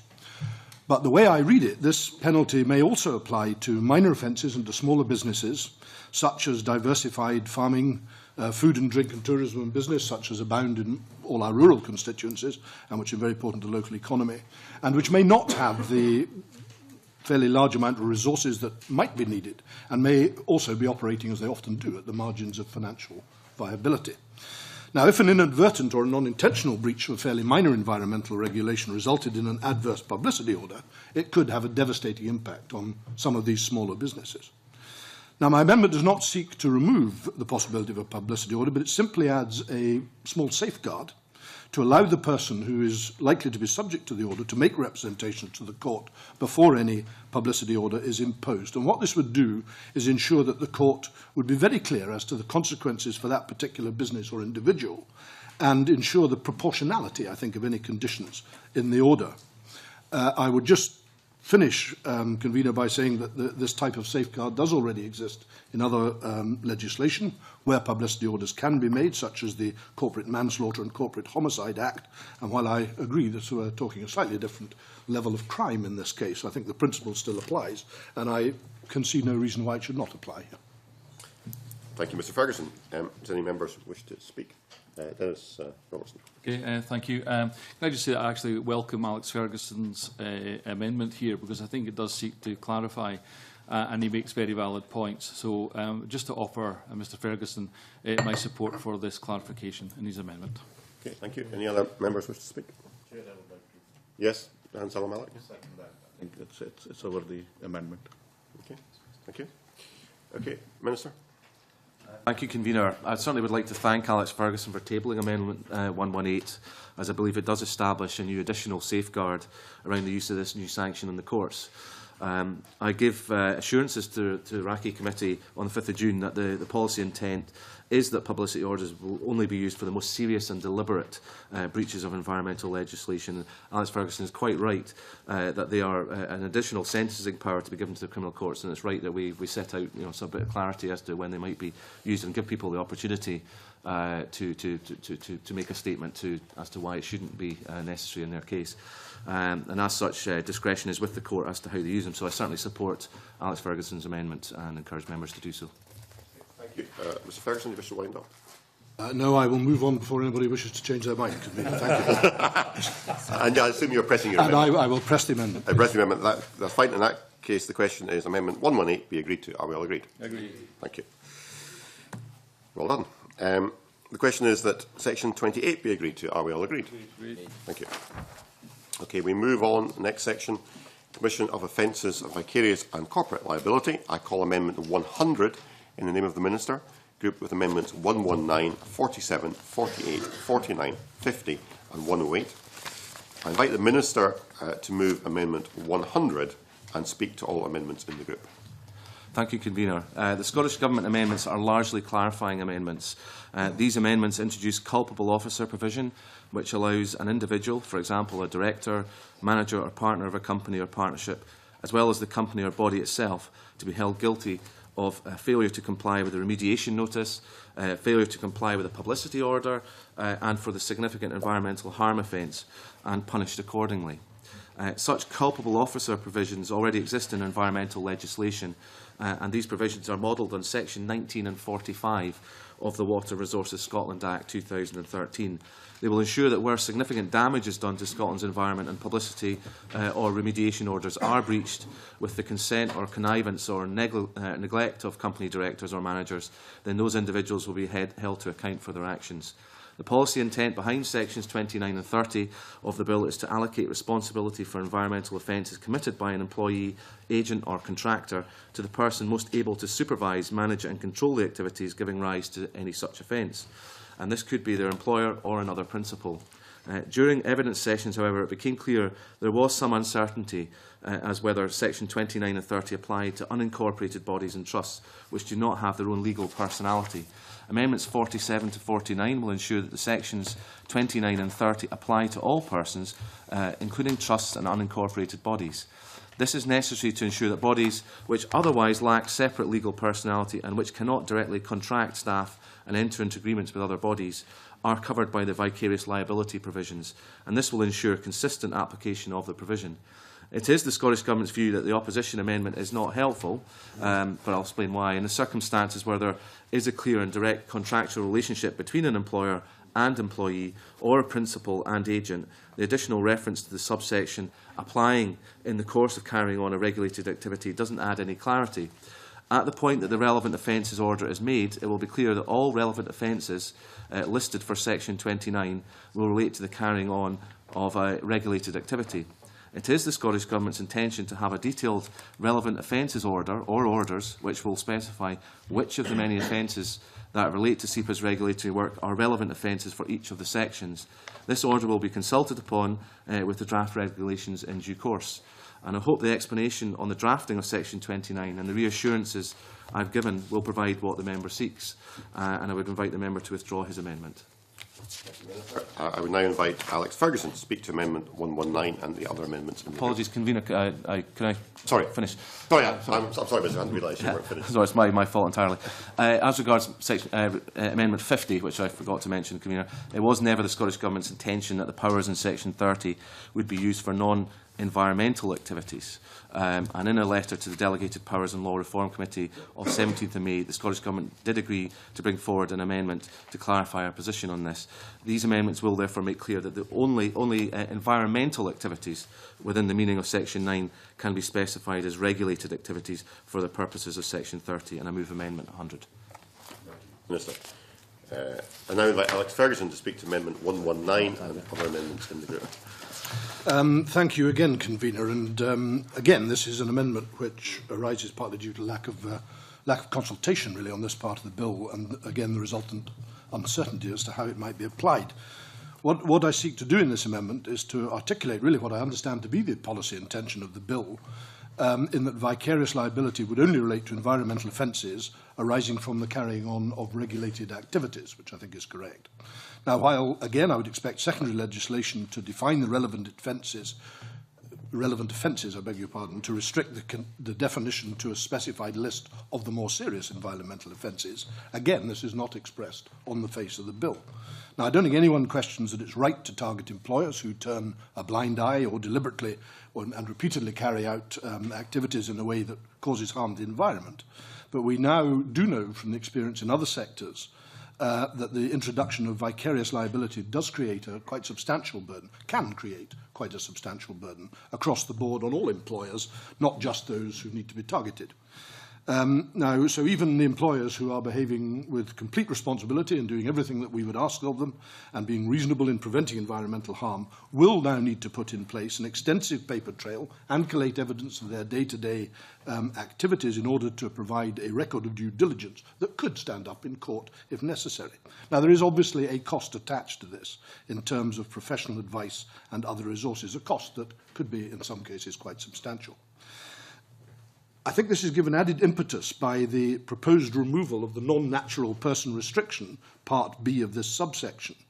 Because of that, vicarious liability would now be applicable again to many farming families across Scotland and their associated food and drink and tourism businesses. As I mentioned in the previous amendment, these are often marginally viable, but they are hugely important to the rural economy. Any additional regulatory burden must be justified and be as targeted and proportionate, which I think is a word we should not lose sight of, as possible. Now, in deciding whether or not to press the amendment, I would therefore be grateful for the Minister's reassurance that vicarious liability will be applied in a targeted and proportionate way only to the more serious offences arising from carrying on regulated activities, and that there will be a full consultation on the definition of relevant offences with those potentially affected in due course. And I look forward to what the Minister has to say on this issue. Thank you, Convener. Thank you. Mr Ferguson. Do other members wish to speak to the amendments in this group? No. If not, I'll invite the Minister to wind up. Thank you, Convener. I fully recognise the importance of the points that Alex Ferguson has made. I want to give him sufficient assurance that we will take forward in consultation any detailed proposals we have. And as I pointed out earlier on, these will be presented in the form of an order, so there will be adequate opportunity for Parliament to consider the detailed proposals that we bring forward to Parliament for consideration, and certainly identify with the point he's made and confirm that we're seeking a targeted approach here, not a general provision, but it is targeted. And I say the offence in Section 30, for example, can only be extended to cover environmental activities, and we will take a focused approach to this. Okay, thank you. Okay, the question is Amendment 100 be agreed to. Are we all agreed? Thank you. I now call Amendment 119 in the name of Alex Ferguson, already debated with Amendment 100. Alex Ferguson, to move or not move? I think not moved at this stage, Convener. Thank you. Thank you. Okay, the question is Amendment... no, sorry, no, it's not. Move on. And I call Amendment 47 in the name of the Minister, already debated with Amendment 100. Minister, to move formally. Moved. Thank you. The question is Amendment 47 be agreed to. Are we all agreed? Agreed. Thank you. The question is that Section 29 be agreed to. Are we all agreed? Agreed. Thank you. Now call Amendments 48, 49 and 50, all in the name of the Minister and all previously debated. I invite the Minister to move Amendments 48 to 50 en bloc. Formally moved, Convener. Does any member object to a single question being put on Amendments 48 to 50? Yep. In that case, the question is Amendments 48 to 50 are agreed to. Are we all agreed? Agreed. Thank you. Okay, move on to Section 31. Sorry, Mr. Bitt. The question is that Section 30 be agreed to. Are we all agreed? Agreed. Thank you. Move on to Section 31, significant environmental harm. I call Amendment 101 in the name of the Minister, grouped with Amendments 102 to 107. I invite the Minister to move Amendment 101 and speak to all amendments in the group. Thank you, Convener. Amendments 101 to 103 deal with the new significant environmental harm offence created by the Bill. We are making these technical amendments in order to sharpen the focus of the essential elements of this offence. There is no change of scope of the offence, but the new wording is shorter and is clearer. It will enable the public and the courts to better understand the scope of the offence. The other amendments in this group, 104 to 107, deal with remediation order compliance. As introduced, the Bill makes failure to comply with the remediation order an offence punishable on summary conviction with a fine not exceeding £40,000 and on conviction on indictment with an unlimited fine. A number of those prosecuted for environmental offences, however, are individuals or sole traders rather than companies, and for those cases imprisonment may be an appropriate punishment.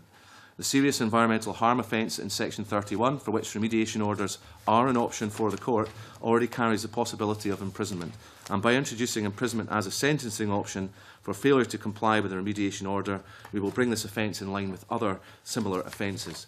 The Bill already enables a person subject to a remediation order to ask the court to extend the period from complying with the order, and these amendments will also enable courts to vary the order, and they could do so where, for example, to no fault of the person, it is no longer possible to comply with the order. And I move Amendment 101. Thank you, Minister. Do any members wish to speak on this group? No. If not, I will put the question. The question is Amendment 101 be agreed to. Are we all agreed? Agreed. Thank you. I now call Amendment 102 in the name of the Minister, already debated with Amendment 101. Minister, to move formally. Formally moved. Thank you. The question is Amendment 102 be agreed to. Are we all agreed? Agreed. Thank you. I now call Amendment 103 in the name of the Minister, already debated with Amendment 101. Minister, to move formally. Moved. Thank you. The question is Amendment 103 be agreed to. Are we all agreed? Agreed. The question is that Section 31 be agreed to. Are we all agreed? Agreed. Thank you. I now call Amendments 104 to 107, all in the name of the Minister and all previously debated. I invite the Minister to move Amendments 104 to 107 en bloc. Formally moved. Thank you. Does any member object to a single question being put on Amendments 104 to 107? If not, the question is Amendments 104 to 107 are agreed to. Are we all agreed? Agreed. Thank you. The question is that Section 32 be agreed to. Are we all agreed? Agreed. Thank you. I suggest we now have a 5-minute suspension to allow a comfort break, and we can resume at 11 o'clock. Thank you.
back in public session.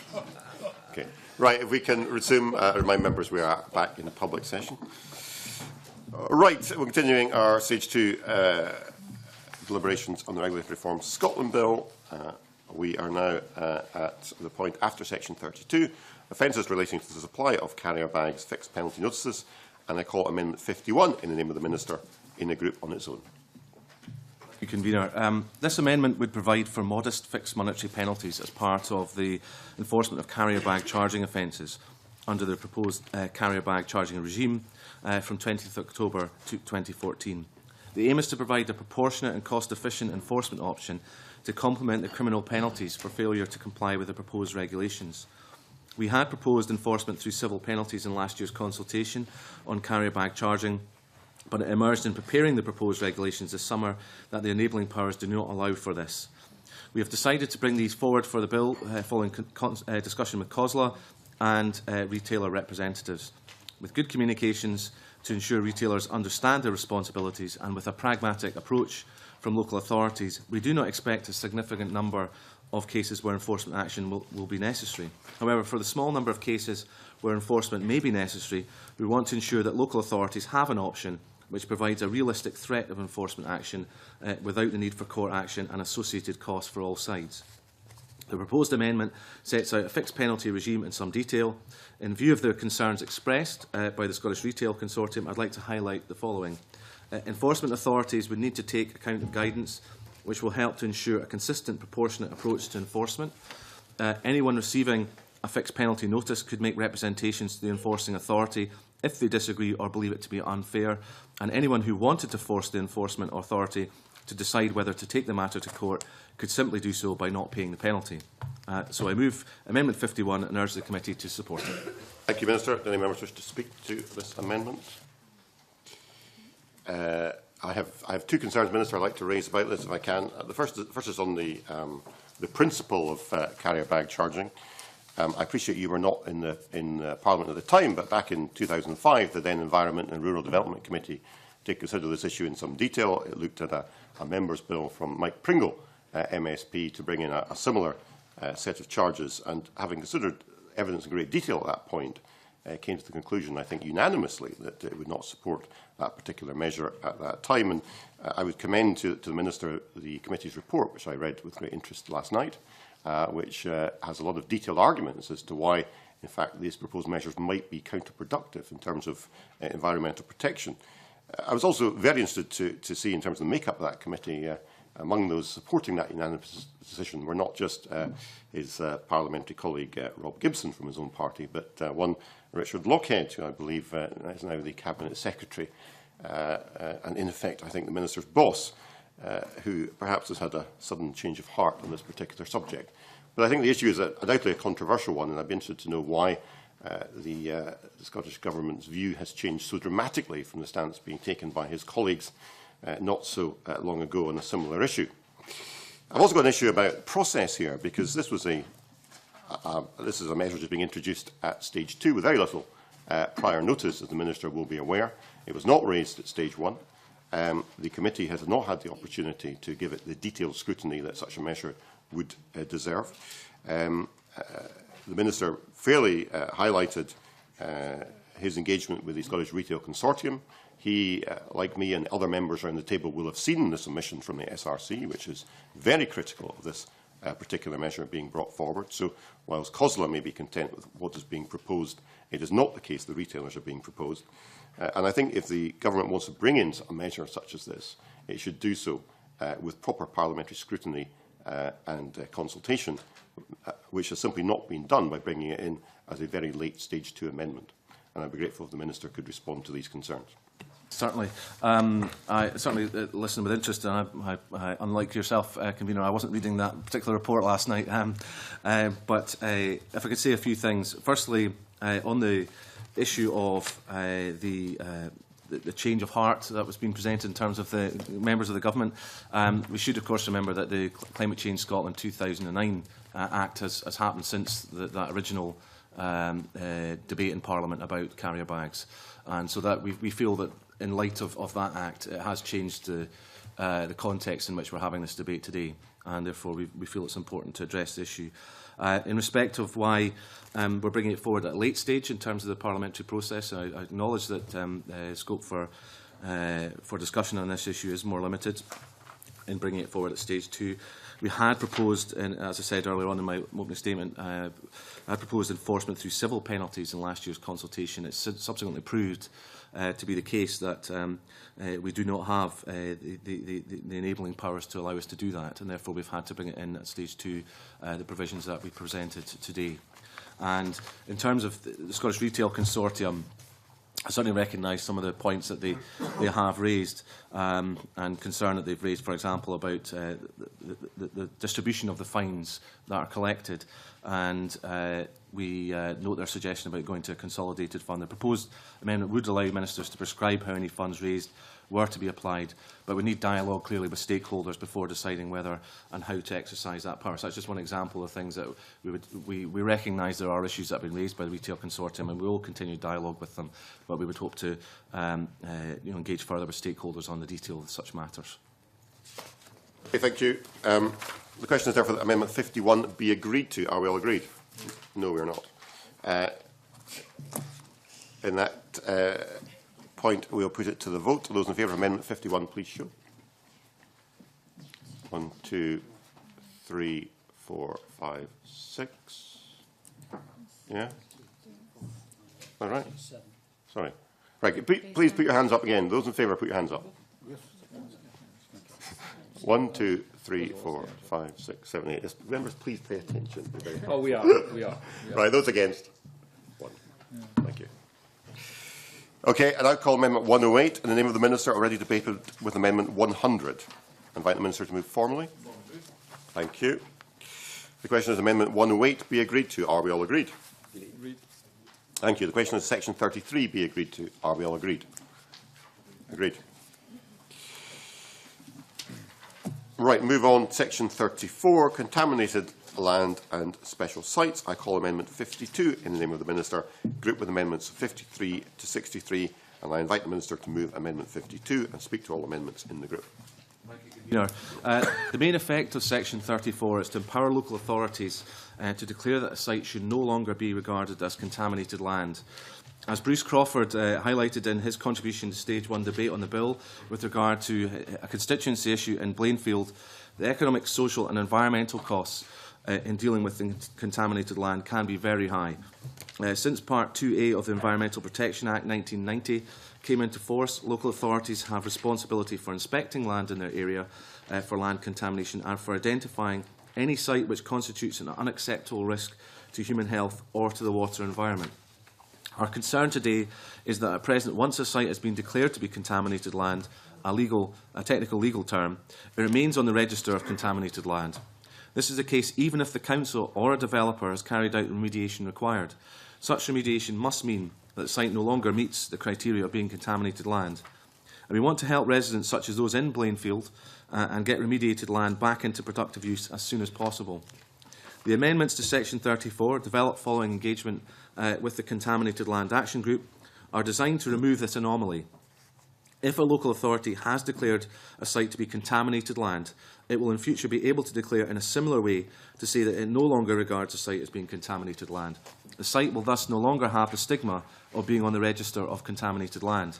There are, however, safeguards in the process. The Council will have to retain the information on the site, including a record of what, if any, remediation has been carried out, and in line with Freedom of Information rules, make that information available on request. And where a site has been identified as a special site for which SEPA has become responsible, SEPA will first have to remove the special site designation before the local authority can declare that the site is no longer regarded as contaminated land. Further government amendments to this section will also help achieve the wider objective of seeing land move into productive use as quickly as is practical. In Scots law, in the dissolution of a company, property and rights held prior to dissolution are deemed under the Companies Act 2006 to be bona vacantia and belonging to the Crown, and dealt with in Scotland by the Queen's and Lord Treasurer's Remembrancer. In practice, the Queen and Lord Treasurer's Remembrancer never becomes the owner of the property in any conventional sense, but simply facilitates the transfer to whoever it is that wants it, with any value realised being paid into the Scottish Consolidated Fund. Amendments 52 and 63 do not relieve the Crown of any legal liability that it would otherwise have, but simply mean that the QLTR, or Queen's Lord Treasurer's Remembrancer, can deal with the property without having to worry about taking on any additional liabilities. And I move Amendment 52 and urge the committee to support it. Thank you, Minister. Any members wish to speak on this grouping? Could I maybe ask a question, Minister, seeing as you referred to the Blainfield situation, which I have some knowledge of as a local issue. Can you just clarify how this amendment might help that situation? Because my understanding of the issue in Blainfield is that the contamination in the site is still there, and it is the poor homeowners who bought these properties in good faith, who are now being hit with a bill for cleaning up contaminated land of which they had no knowledge when they did the purchase. And they are looking to both the local authority and potentially Scottish Government and other authorities to assist. And perhaps you could explain a little bit more how you think this amendment can assist that situation. I think, Convener, it's a very fair point to raise, and I'm glad for the opportunity to clarify it. I think in a particular distressing situation that residents in Blainfield find themselves in, they're being asked to contribute a substantial cost to remediate the site, but with no prospect of it ever being removed, the blight of the land being regarded as contaminated land. So we can't, this provision will not make it financially easier for the residents of Blainfield. I make no pretence about that, but it will at least mean that having borne the cost of remediation, their property will effectively have the blight of being contaminated on contaminated land removed, and therefore they will hopefully recover when further sale of the property, at least recover some of the cost of having remediated the site and not have the property values depressed by the badge of the stigma of being contaminated. Okay, thank you. Thank you for that clarity, Minister. Okay, if there are no other points to make, and assuming, Minister, you have nothing to add, the question is Amendment 52 be agreed to. Are we all agreed? Agreed. Thank you. I now call Amendments 53 to 63, all in the name of the Minister and all previously debated, and I invite the Minister to move Amendments 53 to 63 en bloc. Only moved. Thank you. Does any member object to a single question being put on Amendments 53 to 63? If not, the question is Amendments 53 to 63 are agreed. Are we all agreed? Agreed. Good. The question is Section 34 be agreed to. Are we all agreed? Agreed. Thank you. Next item, powers of entry, etc., under Section 108 of the Environment Act 1995 and related offences. I call Amendment 64 in the name of the Minister, grouped with Amendments 90, 95 and 96, and I invite the Minister to move Amendment 64 and speak to all amendments in the group. Thank you, Convener. Scotland's environment and natural resources are vital to its economic success and the health and well-being of its citizens. Environmental crime, however, threatens the resources upon which many of the mainstays of the Scottish economy depend. It also acts as a major barrier and constraint as Scotland moves towards being a resource-efficient economy with secure employment and growth. The Scottish Government is committed to tackling environmental crime, and that is why the Cabinet Secretary for Rural Affairs and the Environment announced the creation of an Environmental Crime Task Force in November 2011. A report of the Environmental Crime Task Force is due to be published in a letter to the Rural Affairs and Climate Change Committee and Environment Committee today regarding the work of the Environmental Crime Task Force has now been issued, Convener, and hopefully draw the members' attention to that. The creation of the task force recognises that criminal activities have a significant impact on Scotland's environment, economy and communities, and that the most effective way to tackle environmental crime is by partnership working between all relevant stakeholders. Amendments 64 and 95 are just one of the key outcomes of the task force work and are based on recent experience of major operations involving SEPA and the police, particularly dealing with serious organised crime involvement in waste activities. They will expand the effectiveness of SEPA's regulatory toolkit and provide the agency with stronger powers to investigate environmental crime. Environmental crime is a blight on our communities and threatens our environment and legitimate businesses alike. These amendments will ensure that SEPA is better able to tackle such criminality. Criminal behaviour does not, however, only manifest itself in the form of damage to the environment. During a visit to a waste site on the outskirts of Edinburgh this year, I was genuinely horrified to hear evidence of serious threats of violence being made against SEPA officers, and in some cases their families, as well as evidence of stalking of SEPA officers on social media. This is totally unacceptable, and a lot of very aggressive behaviour is going on, and we need to rebalance the situation so that SEPA staff have the tools to do the job and do not face unreasonable threats in carrying out their duties. It is already an offence under Section 110 of the Environment Act 1995 to obstruct, and I quote, authorised persons, mainly SEPA staff, in the performance of their powers and duties. These amendments expand this offence to include assault and hindrance, and provides for hindering and obstructing to include both direct and indirect acts. Amendment 90 also increases the penalties for all of the offences in Section 110 of the Act, so that the maximum fine on summary conviction is increased from £5,000 to £10,000, and so that the courts will be able to imprison an offender for up to 12 months or impose both a fine and imprisonment. These amendments will give SEPA staff protection similar to that of other officers carrying out emergency statutory duties. They will ensure that those criminal elements who threaten or obstruct SEPA officers and prevent them from protecting Scotland's environment will be held to account. Amendment 96 ensures that the increased penalty provisions in Amendment 90 will not apply retrospectively. I move Amendment 64 and urge the committee to support it, Convener. Thank you, Minister. Do any members wish to speak on this group? Okay, if not, I will put the question. We'll find it, which is Amendment 64 be agreed to. Are we all agreed? Agreed. Thank you. The question is that sections 35 to 37 be agreed to. Are we all agreed? Agreed. Okay. Okay, move on. Smoke control areas, fuel and fireplaces. I call Amendment 65 in the name of the Minister in a group on its own, and invite the Minister to move and speak to the amendment. Thank you, Convener. Fuels and fireplaces to be used in smoke control areas have to be approved by a statutory instrument made under the Clean Air Act 1993, which is time-consuming and resource-intensive. The proposed changes, which bring in an administrative process, will make granting approval considerably easier and simpler. This will have significant benefits for business. Manufacturers and suppliers will no longer face delays waiting for approval to market and sell their products after these products have passed the necessary technical tests, and that's an important point. Delays also lead to confusion among local authorities and the general public regarding the status of products which have passed the tests but have not yet been approved for use. This is not really a matter where parliamentary oversight really adds value. That's the opinion we've taken. The principles are set out in the Act, and the maintenance of the lists of fireplaces and fuels is an administrative procedure. Saving time and resources does not mean there will be any negative impacts on air quality. The testing procedure itself, which ensures fuels and fireplaces comply with prescribed emission standards, remains unchanged. And I move the amendment in my name. Thank you. Do any other members wish to speak? Mr. Brodie? Can I ask a question, Minister? I don't disavow some of these introductions. I just wonder, why are we seeing all these introductions to the bill at this stage?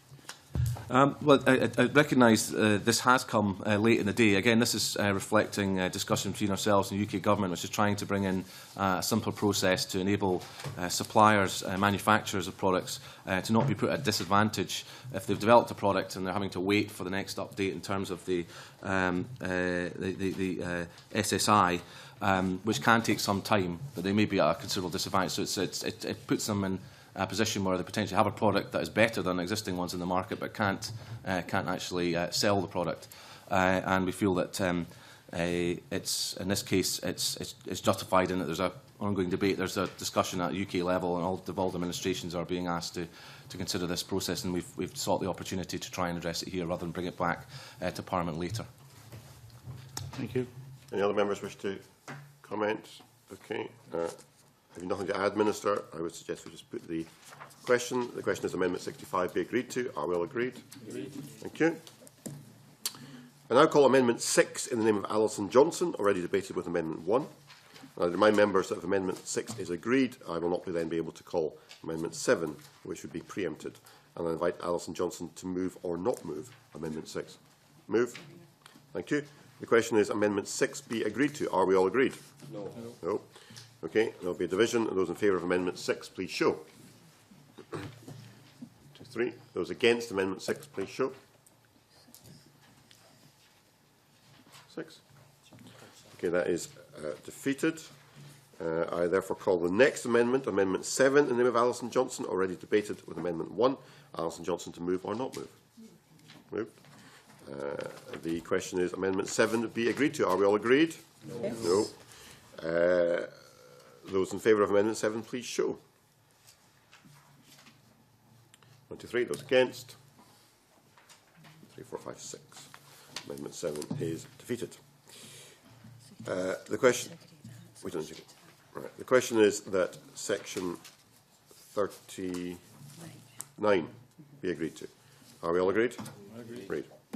Okay, move on to Section 40, leave to proceed for applications relating to marine licence applications. And I call Amendment 111 in the name of the Minister in the group on its own, and invite the Minister to move and speak to the amendment.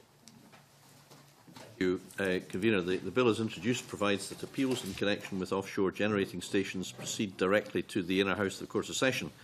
This amendment introduces a leave to appeal process. That is, the appeal cannot proceed unless the Inner House has granted such leave. The amendment also introduces a test the Inner House must satisfy before granting leave. The test is that the applicant must have sufficient interest and have a real prospect of success. The amendment provides that the Inner House may grant leave for the appeal application to proceed subject to conditions or only on such grounds specified in the application as it thinks fit. Further consideration is being made, Convener, as to whether it would be desirable to stipulate that leave to appeal must be sought within a specific time limit. The amendment before us also provides that an application for appeal may be made to the court, even although at the time of that application the court has not granted leave for the application to proceed. I move Amendment 111. Thank you, Minister. Do any members wish to speak to this amendment? Okay, if not, assuming you have nothing to add, Minister, the question is Amendment 111 is agreed. Are we all agreed? Agreed. Thank you. The question is that Section 40 be agreed to. Are we all agreed? Agreed. Agreed. Thank you. Move on to Section 41, Planning Authorities' Functions, Fees and Charges. And I call Amendment 120 in the name of Margaret McDougall, grouped with Amendments 121 to 124. And I invite Margaret McDougall to move Amendment 120 and speak to all amendments in the group. Thank you, Convener. These set of amendments aim to deal with the issues raised in the evidence session over the idea of linking planning fees to performance. This proposal was one of the most frequently answered of all the consultation questions, excuse me, and many concerns were raised at that stage. The amendments I have tabled either seek to remove the section entirely or add certain safeguards to the process. My first amendment at 120 seeks to ensure the Scottish Ministers must prepare and publish guidance setting out the principles to which they must have regard in determining whether the functions of a planning authority are not being or have not been performed satisfactorily, and outline this guidance before Parliament.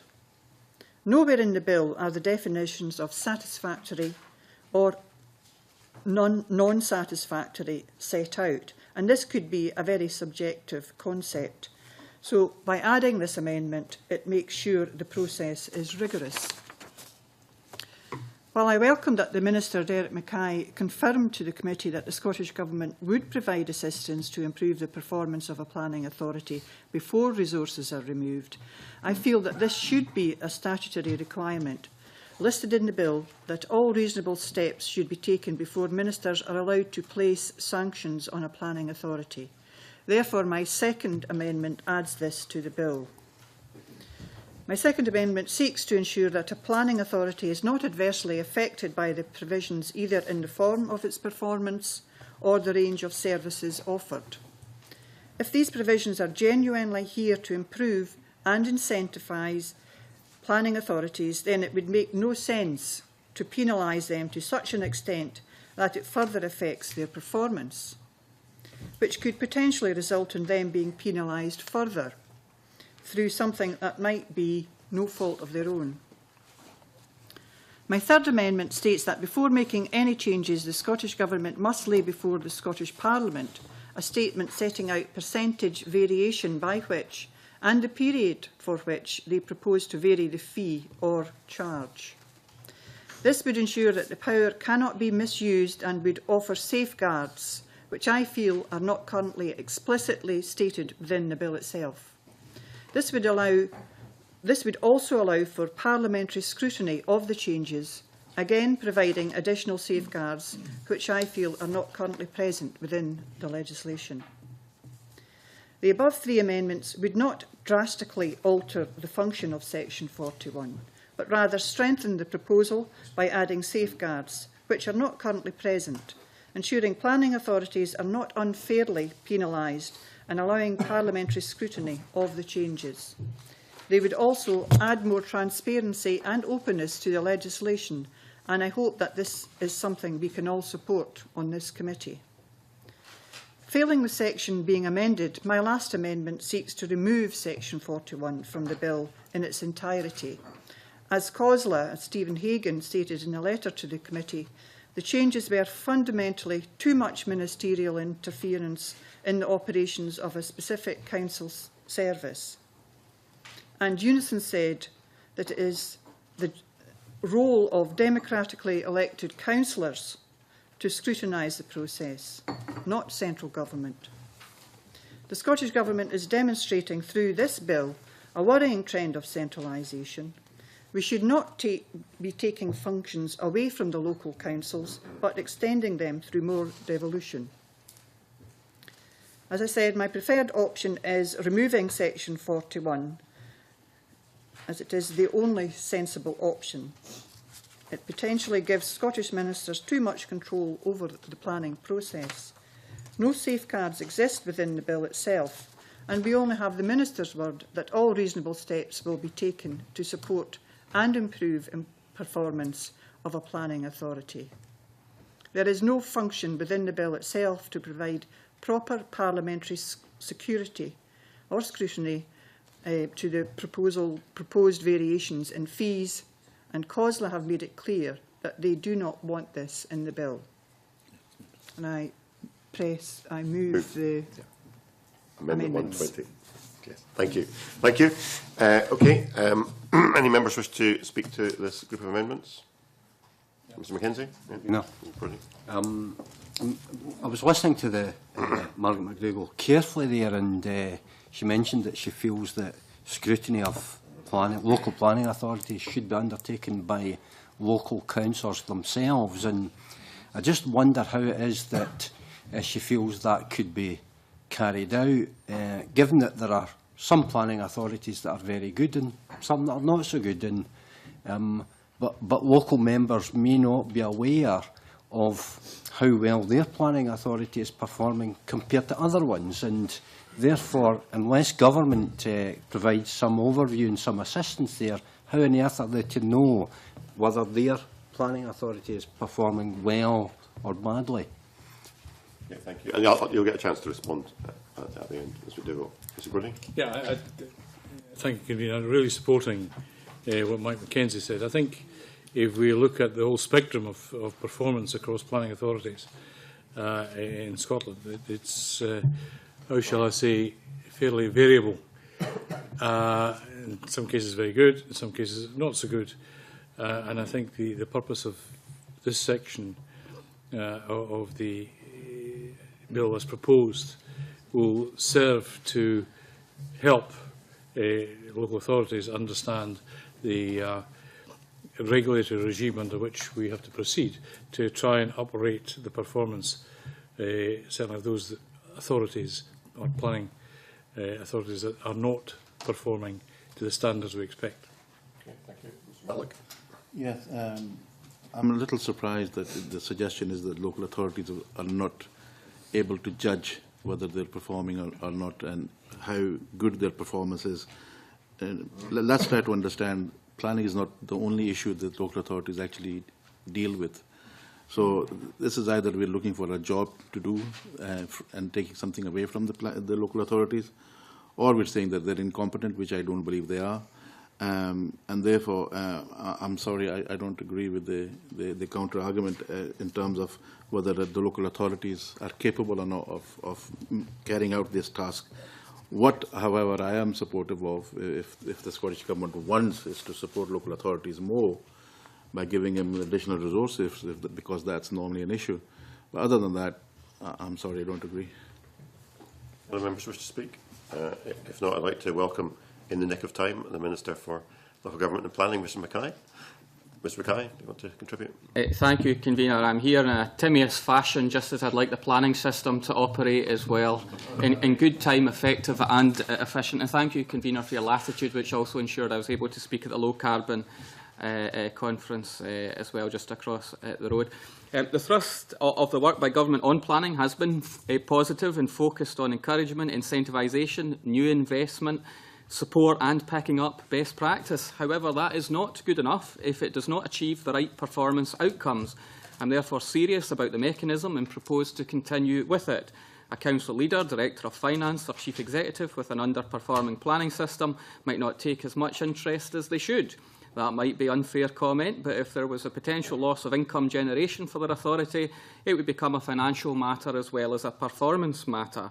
That type of corporate attention is one of the things we need to improve in order to achieve a better overall planning service. The mechanism will improve behaviour and outcomes, and there will be no loss of income because planning authorities, I believe, will step up to the plate.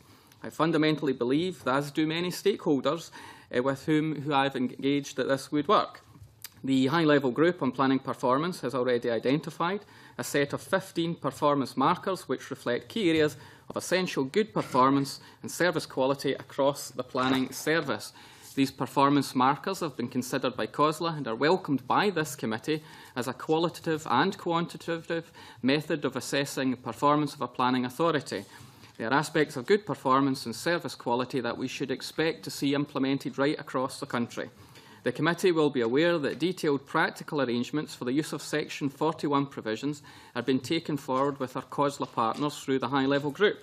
Setting working arrangements and processes are explicit in the remit of this group, and ministers have stated we will inform the committee of the outcome once discussions are complete. The Scottish Government will continue to work closely with authorities to help them improve their performance. For example, we provided each authority with written feedback on their first Planning Performance Framework report, and will shortly do so again in response to the second annual reports received in September, bringing a sharp focus on the agreed performance markers. And through our planning reform Next Steps programme, we're working with our local government partners to establish and roll out good practice in a range of aspects that will improve the quality of the planning service, such as strong project management of applications and development plan processes, drawing closer links between different consenting regimes, proportionate information requirements, focusing on the key issues that influence decisions, and improving the handling of planning applications and agreements. As the committee itself concluded in the Stage 1 report, a high-quality and effective planning service should benefit the economy, the environment and our communities, and is an aspiration both of Scottish Government and stakeholders. We consider that working in partnership with COSLA, Heads of Plan in Scotland, SOLAS, SOLAR and the RTPI through the high-level group, we can agree the detailed practical arrangements is the best way forward. Therefore, the Scottish Government does not support these amendments, and I'm happy to go into further depth if required. Okay, thank you, Minister. I'd like Margaret McDougall to wind up and indicate whether she is pressing or withdrawing her amendment. Thank you. I will be pressing my amendments because we as a committee, heard evidence from several different witnesses, one of them being COSLA, and I can quote from Councillor Cook of COSLA and David Cooper of Aberdeenshire Council stressed that the quality of planning decisions was critical, saying that, in our view, the important thing is quality decision making, and that whilst there is a multitude of reasons for time taken, it is far better to get an application properly assessed, taking on board objectors' views, rather than rushing it through. And in a letter, as I stated earlier, from COSLA, Stephen Hagan, they stated that it had not agreed to the performance markers being used as the basis of decisions on reducing fees. And so from that point of view, and also we've got to take into account that it's not just councils who are our planning authorities who are responsible for application forms and the process of them, because there are other agencies that are involved, and it's not always down to the planning authority if a planning application is delayed. But the planning authority is the only one who is being penalised in this instance. So what I'm trying to do is protect that and safeguard that. On Mike Mackenzie's comments, well, democratically elected councillors already sit on planning authorities, and I'm sure they are fully aware of the responsibilities they have to take as a planning authority. And on Chick Brodie's comments, we already have procedures in place where planning authorities who are underperforming can be identified and action taken. Well, I mean, we do, because Audit Scotland looks at these things and can raise any concerns, and they are then addressed. So I will be pressing my amendments. Okay, thank you. Okay, in that case, the question is Amendment 120 be agreed to. Are we all agreed? No. No. Okay, there will be a division. Those in favour of Amendment 120, please show. 1, 2, 3, 4. Those against? 1, 2, 3, 4, 5. Okay, that is defeated. I now call Amendment 121 in the name of Margaret McDougall, already debated with Amendment 120. Margaret McDougall, to move or not move? Move. Okay, in that case, the question is Amendment 121 be agreed to. Are we all agreed? No. Okay. There will be a division. Those in favour of 121, please show. 1, 2, 3. Those against, please show. 3, 4, 5, 6. Okay, and I call Amendment 122 in the name of Margaret McDougall, already debated with Amendment 120. Margaret McDougall, to move. Move. Thank you. The question is Amendment 122 be agreed to. Are we all agreed? No. There will be a division. Those in favour of 122, please show. 1, 2, 3. Those against?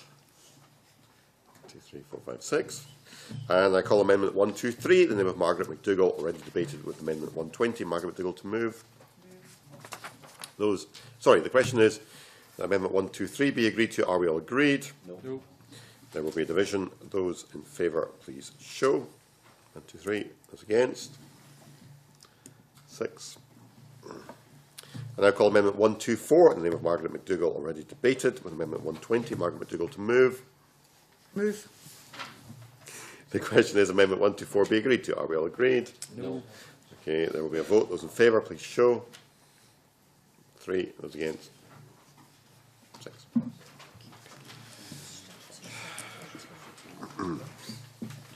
Okay.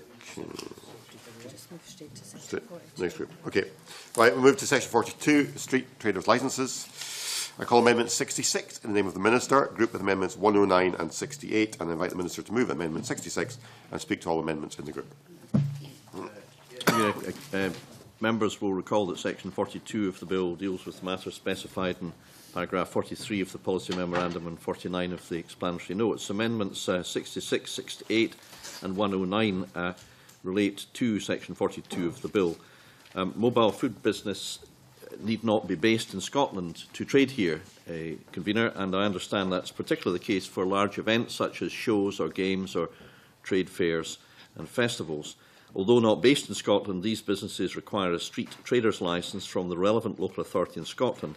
These amendments set out that for businesses based out with Scotland who will not be registered with a food authority in Scotland, certificates of compliance of food hygiene should be issued by the authority to which the street licence application is being made or to which a previous application has been made. This will enable all business operating in Scotland to benefit from the same consistency and transparency which the Bill provides in this respect. I am grateful to Stuart Stevenson for pointing out that this amendment was necessary in his contribution to the Bill at an earlier stage, and I move Amendment 66. Thank you, Minister. Speak in this grouping. If not, assuming you have no further remarks, Minister, I'll put the question. Amendment 66 be agreed to. Are we all agreed? Yes. Thank you. I call Amendment 109 in the name of the Minister, already debated with Amendment 66. Minister, to move formally. Formally moved. Thank you. The question is Amendment 109 be agreed to. Are we all agreed? Agreed. Thank you. I call Amendment 68 in the Minister, already debated with Amendment 66. Minister, to move formally. Formally moved. Thank you. The question is Amendment 68 be agreed to. Are we all agreed? Agreed. Thank you. The question is Section 42 be agreed to. Are we all agreed? Agreed. The question is Section 43 be agreed to. Are we all agreed? Agreed. Moving to Schedule 3, minor and technical modifications of enactments. I call Amendment 69 in the name of the Minister, grouped with the other amendments as shown in the groupings. And I invite the Minister to move Amendment 69 and speak to all amendments in this group. Mr Wheelhouse.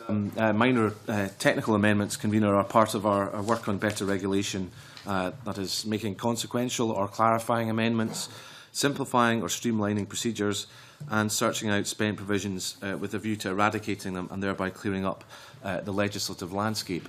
Unless the committee feels necessary to go into great detail, I move Amendment 69 and urge the committee to support the minor technical amendments. Thank you. Minister, do any members wish to speak in this section? If not, I will put the question. Amendment 69 be agreed to. Is everyone agreed? Agreed. Thank you. Okay, I now call Amendments 70 to 73, all in the name of the Minister and all previously debated. I invite the Minister to move these amendments 70 to 73 en bloc. Moved. Thank you. Does any member object to a single question being put on Amendment 70 to 73? If not, the question is Amendment 70 to 73 are agreed to. Are we all agreed? Agreed. Okay. Next, offences in relation to controlled waste and litter, fixed penalty notices.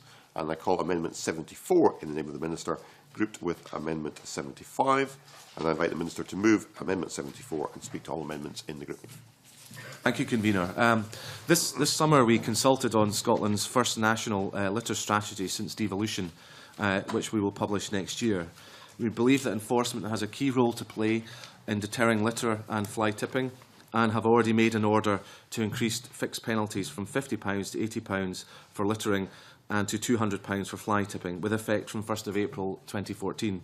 Our consultation also sought views, though, on a number of other actions to make the enforcement system a more effective deterrent. These included two measures covered by this amendment, both of which received clear support from consultees.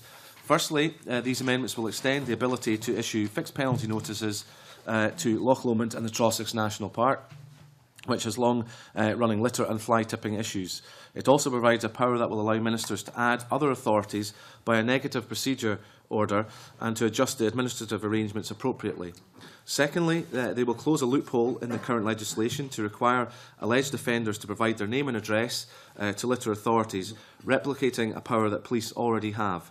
Coupled with other proposals on, for example, enforcement training and trialling of new approaches, we believe these changes will help to deter future offending, contributing to cleaner environments and reducing clean-up costs. I move Amendment 74.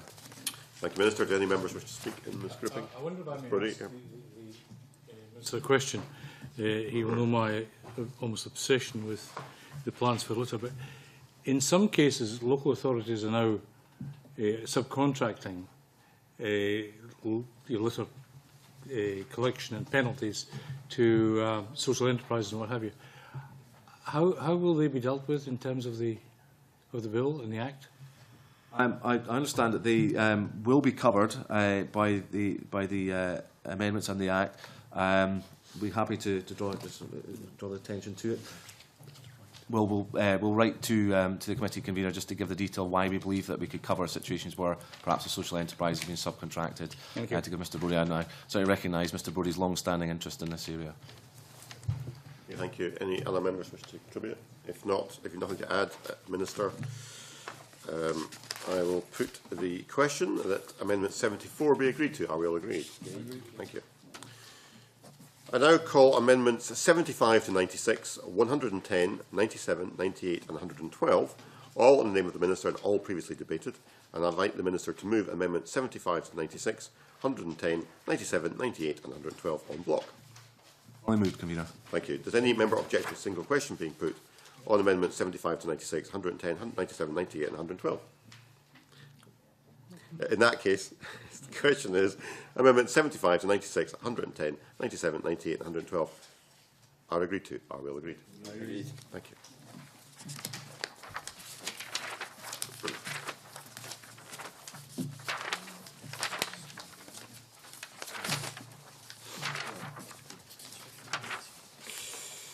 The next question is that Schedule 3 be agreed to. Are we all agreed? Agreed. Thank you. Move on to section 44, and I call amendment 99 in the name of the Minister, already debated with amendment 14. I invite the Minister to move formally. Thank you. The question is that amendment 99 be agreed to. Are we all agreed? Agreed. Okay. Now I call amendment 8 in the name of Alison Johnson, already debated with amendment 1. Alison Johnson to move or not move? Not move. Not move. Okay. Okay, the question is that section 44 be agreed to. Are we all agreed? Agreed. Thank you. The question is that sections 45 to 48 be agreed to. Are we all agreed? Agreed. The question is that the long title be agreed to. Are we all agreed? Agreed. Thank you. That ends stage 2 consideration of the bill. Thank you. Now, just for the information of members, members should note that the bill will now be reprinted as amended and will be available in print and on the web tomorrow morning. The Parliament has not yet determined when Stage 3 will take place, but members can now lodge Stage 3 amendments at any time with the clerks in the legislation team. Members will be informed of the deadline for amendments once it has been determined. And with that, I would just like to thank the Minister and their officials, Ministers and their officials for coming along, thank members for their forbearance and the additional members who were with us, and I can now close this meeting. Thank you. Well done, Convener.